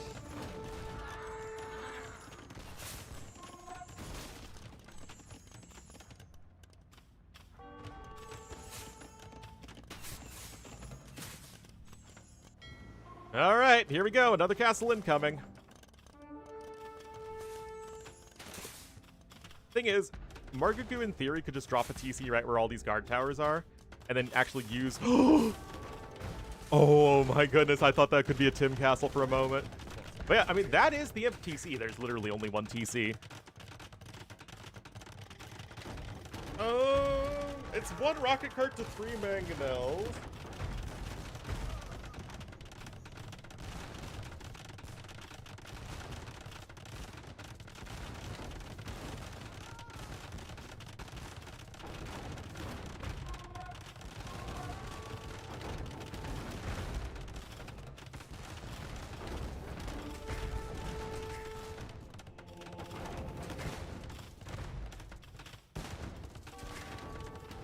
Oh, okay, rebuilt the TC over here.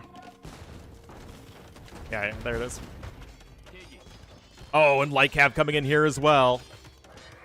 And a tower.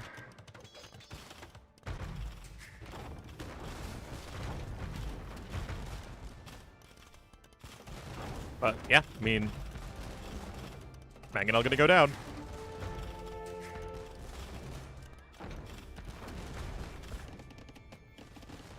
And yet it will be Imp with no castle. Husbandry and Redemption.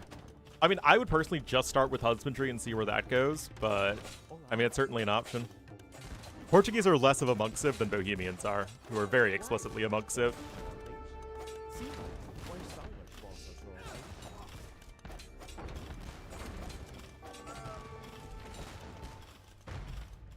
Also, organ guns are much better in late game than Hussite wagons are.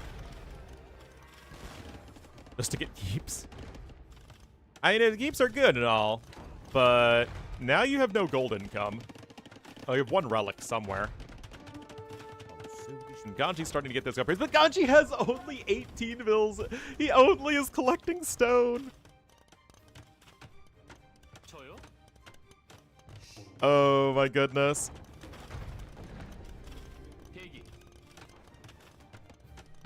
Still, I think it might just be enough to have Ganji tap out as getting an Imperial Age, even if you can't push everything just yet. Or do nothing. It's a pretty problematic unit. Trying to stonewall over here. But yeah, Imp is going to be here in just a moment. 9k more resources collected for Margougou, and again, it's those fishing ships that really are the difference maker, and he will now be going up 2-0 in this play all 3.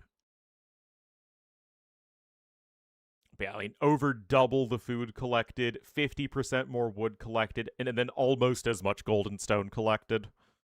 16 techs researched to 7. Margougou was just... I mean, it was a messy game. Both players lost a lot, but Margougou was the one who still had something of an eco at that point. Relegate. I just don't think he's very active right now. Anyway, there's only one more game, so I'm not going to bother setting everything up.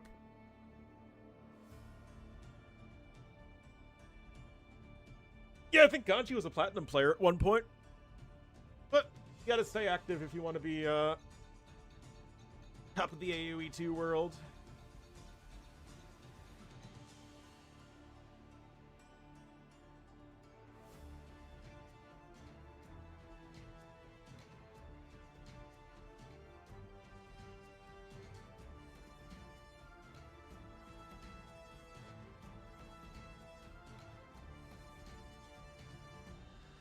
All right, African River looks like it will be the final map.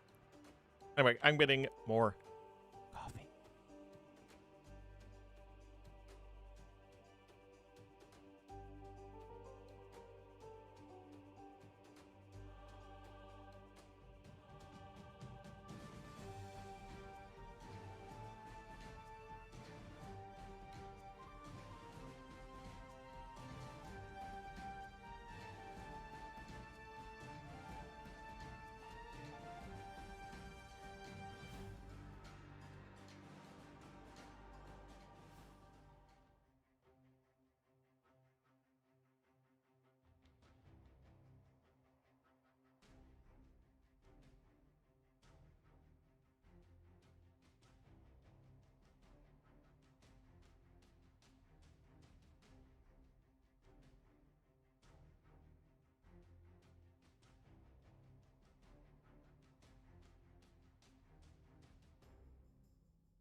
Oh, there we go. We got there in the end. That's all that matters.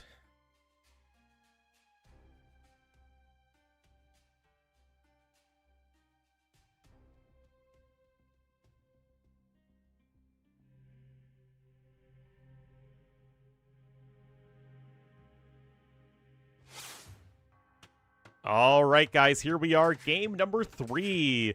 Ganji looking to at least get a point here. He's going to need it. He's already lost 1 Series 03. You don't want to lose 2 Series 03. Ganji going to be the Blue Byzantines here to the west, and Margougou the Gray Japanese here to the east. Age of Kings classic matchup. So let's see what the plan is. Hello, Mandoon. So obviously, this map is super aggressive. You do have a lot of deep fish as well, so it's totally worth fishing on the outside. Yeah, some shorefish here in the middle, lots of hunt. Yeah, obviously very close rush distance for sure. It's kind of like this version, or this tournament's version of Border Dispute, which was also, it used to be a pure land map, and then Mem made it like a map with a little pond in the middle for some reason, and now now it's even more water focused Border Dispute.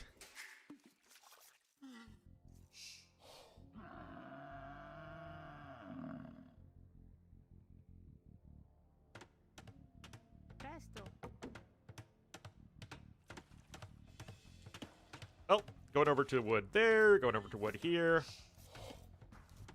Got a rhino coming in. I mean, other than the fact that these civs are just generally great on hybrid maps, I don't know if there's anything, like, especially, like, oh, this is why we want Byzantines over, like, Lithuanians or Malians or whatever, or Persians. Like, I think they're just good. Like, I still think Japanese are probably the best hybrid civ in general. Having a deadly men-at-arm rush is really nice on a map like this.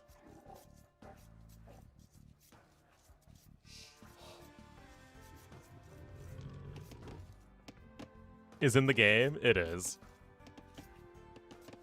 Wait a minute, Border Dispute was originally like a special map, wasn't it?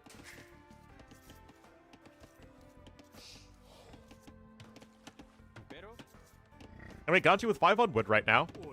5th bill going over to wood for Margougou. We'll see if the early dock is coming in. Looks like it is. Very nice.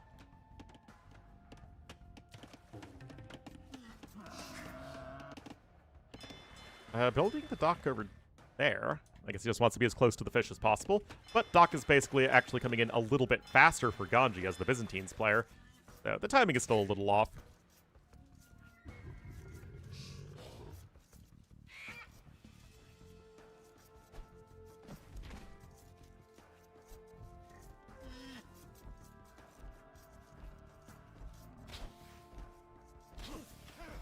Oh, there you go.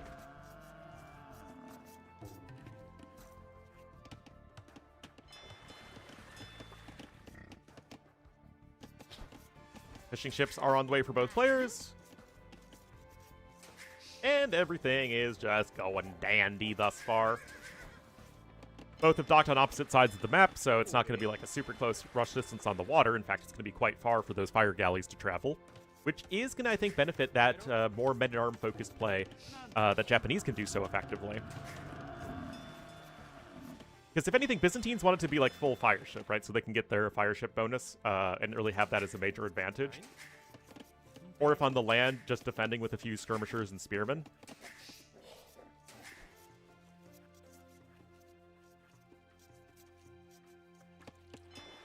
So we'll have to see. It is also 2 villagers gathering from the deep fish here for Margougou versus no villagers here for Ganji. Another slight difference. Ganji's a little bit ahead in resources, but that's not necessarily the most telling thing in Dark Age because you have so many villagers with a lot of food on them from Hunt.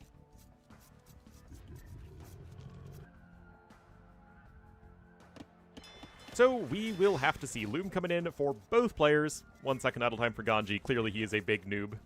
We all knew deep in our hearts.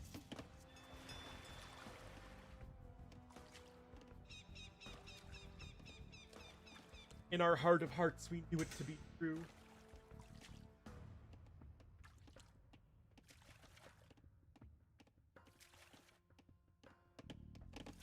So, let's see what the plan is. There is no barracks yet, so clearly not going to be a men-at-arm rush. Got a bunch of vills going over here, but this, I think, is just going to be for a lumber camp.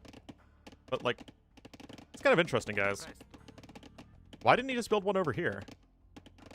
Because then he could much more easily protect this whole area. Right? Just wall to the TC, wall around over here. But instead you're going all the way down south. So that's kind of curious. Oh, gonna snag some water buffalo here with TC fire.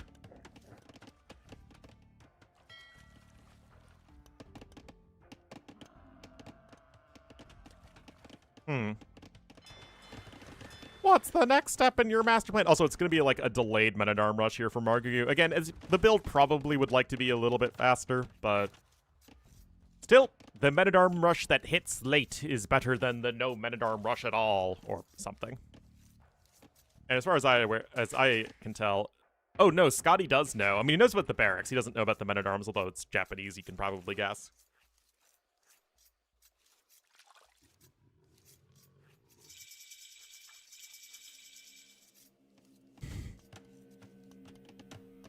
Anyway, DBA immediately on the way here for Ganji. Fireship as well. Barracks not quite done yet. Looks like Avil is going to be coming in for a second dock as well. And that is going to be an archery range immediate follow-up for Margougou. So just a very aggressive build here in general. Defensive range coming in here for Ganji, though. And of course, Byzantine's extra HP going to be much more difficult to pressure. 3 fishing ships per player.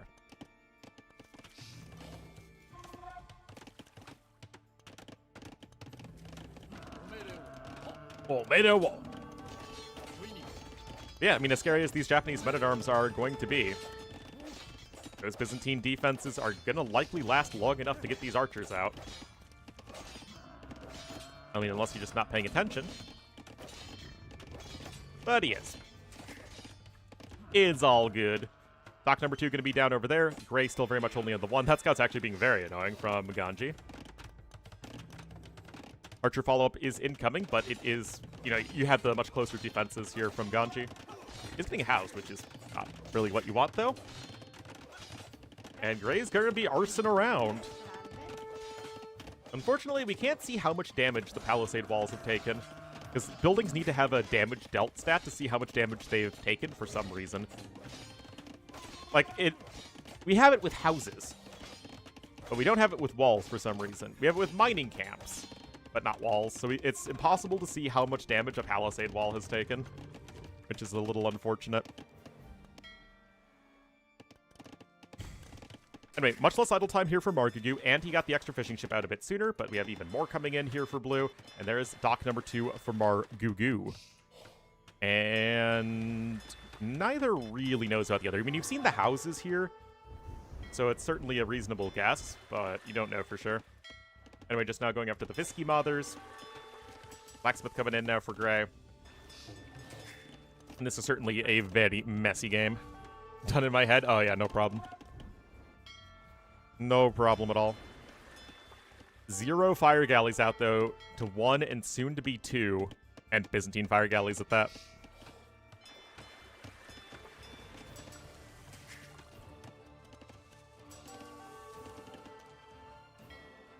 Gotta be careful.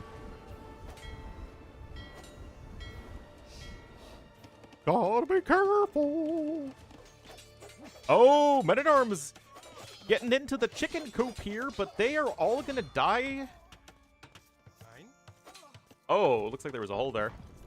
Okay, 2 villager kills. That's worth it. 1 villager kill, but all of your Men-at-Arms die immediately at this stage of the game is not really worth it, honestly.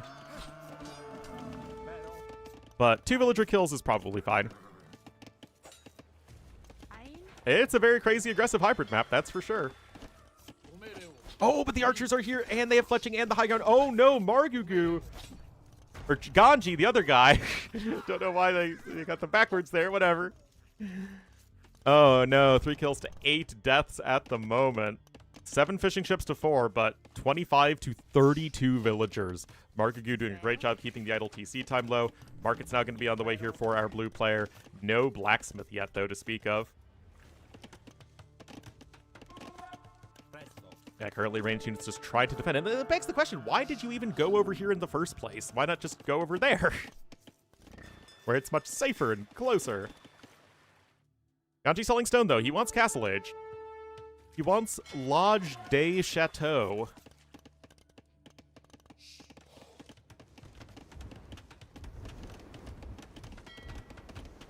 Repair gonna work just fine there for Margougou, and Ganji will be on his way up. Margougou, not quite yet, and I don't see a market coming in, so it's not like he's gonna be clicking up in the, you know, super near future. Still has those 7 fishing ships working, does Ganji, which is a big win for him. No fishies yet here to the northwest.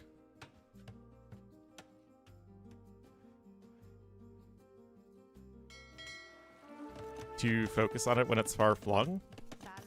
It's just harder to defend. Anyway, archers are here from Margougou again with that fletching upgrade. Scout cavalry's here, honestly getting us some nice extra damage. So 264 damage in total, in fact. Oh my goodness, guys. This is honestly just Margougou taking great fights. Easy kills there. A minute to Castle Age. I mean, sure, you can go for a couple nights, but it's not going to be a very good timing attack, that's for sure. Now, the fishing ships are also going down, not the Fisky Mothers. Oh dear. Castle Age also coming in now for Margougou. The knights aren't going to have any upgrades either. Just not going to be especially impressive. Oh, that might be another Vil. Nope.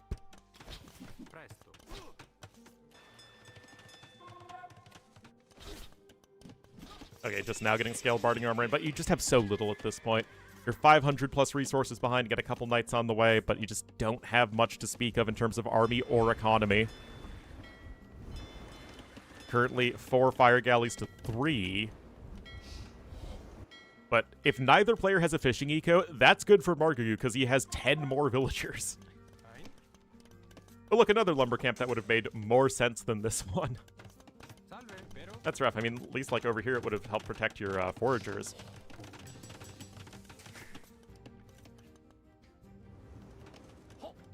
But yeah, since these are a bunch of archers anyway, and it's not like these knights are going to be all that well upgraded, Margougou should be able to defend here pretty effectively until he can get his own castle age units coming in. Probably crossbowmen. Knight does try and sneak in over here, but there's just, again, lots of units already.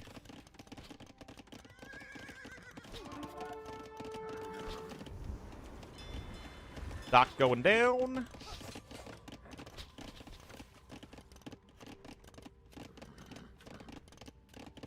Oh, the bait! The bait, the masterful bait!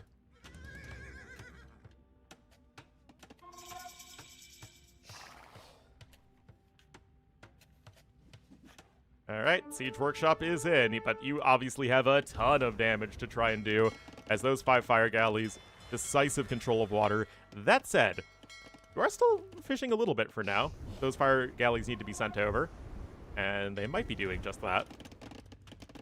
University coming in. Where are the knights? Got a Scorpion out, and he's going to be downloading more RAM. No, he cancels it for a Mangonel. Probably upon seeing the crossbowman. Yeah, the knights are still very poorly upgraded. They're not going to get any better upgraded. The numbers are going to be pretty underwhelming, and now more fishing ships are on the way. University's going to be in a moment for ballistics, so you still need to get a few more resources for that.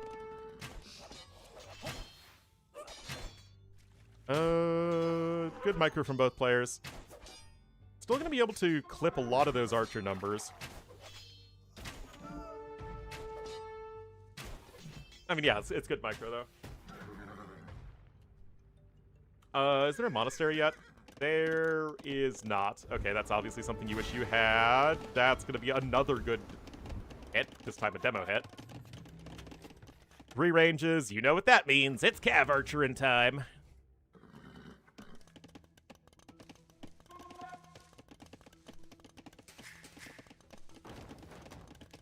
Man, we really lost 50% of our viewership. Feels bad, man. Chat was so active earlier.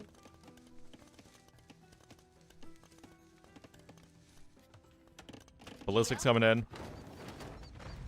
I mean, this push needs to just straight up kill Margougou, and that's going to be tough to actually make work. There is a Siege Workshop just now coming in. That's going to be 3 Mangonels. Like, it's not nothing.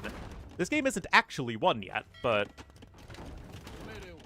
you gotta make this a killing blow. Got some more crossbowmen. That's time over there. Still low knight numbers.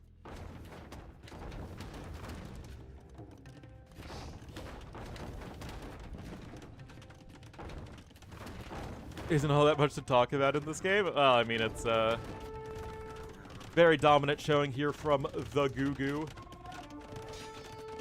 Came home, had to engage with her. Boring. Oh. It's an attack around there. I mean, it's 4 Mangonels. They can take down. But watch our fast. Wait, how's that? How did that not get both? It's still going to be a 2-for-1 most likely. No! No! That was an Ornlu Mangonel moment. Oh, dearie, dearie, dear. Clean sweep for the Margougou.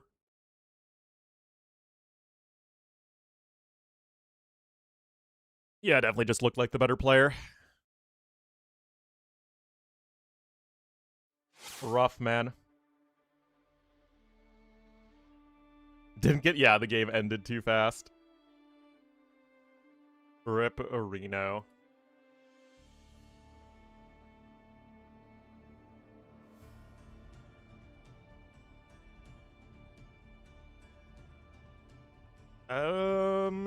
Yeah, looks like that's going to be it for today, guys.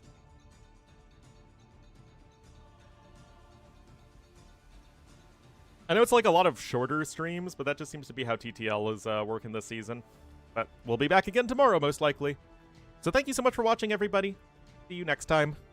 As in, again, tomorrow, probably.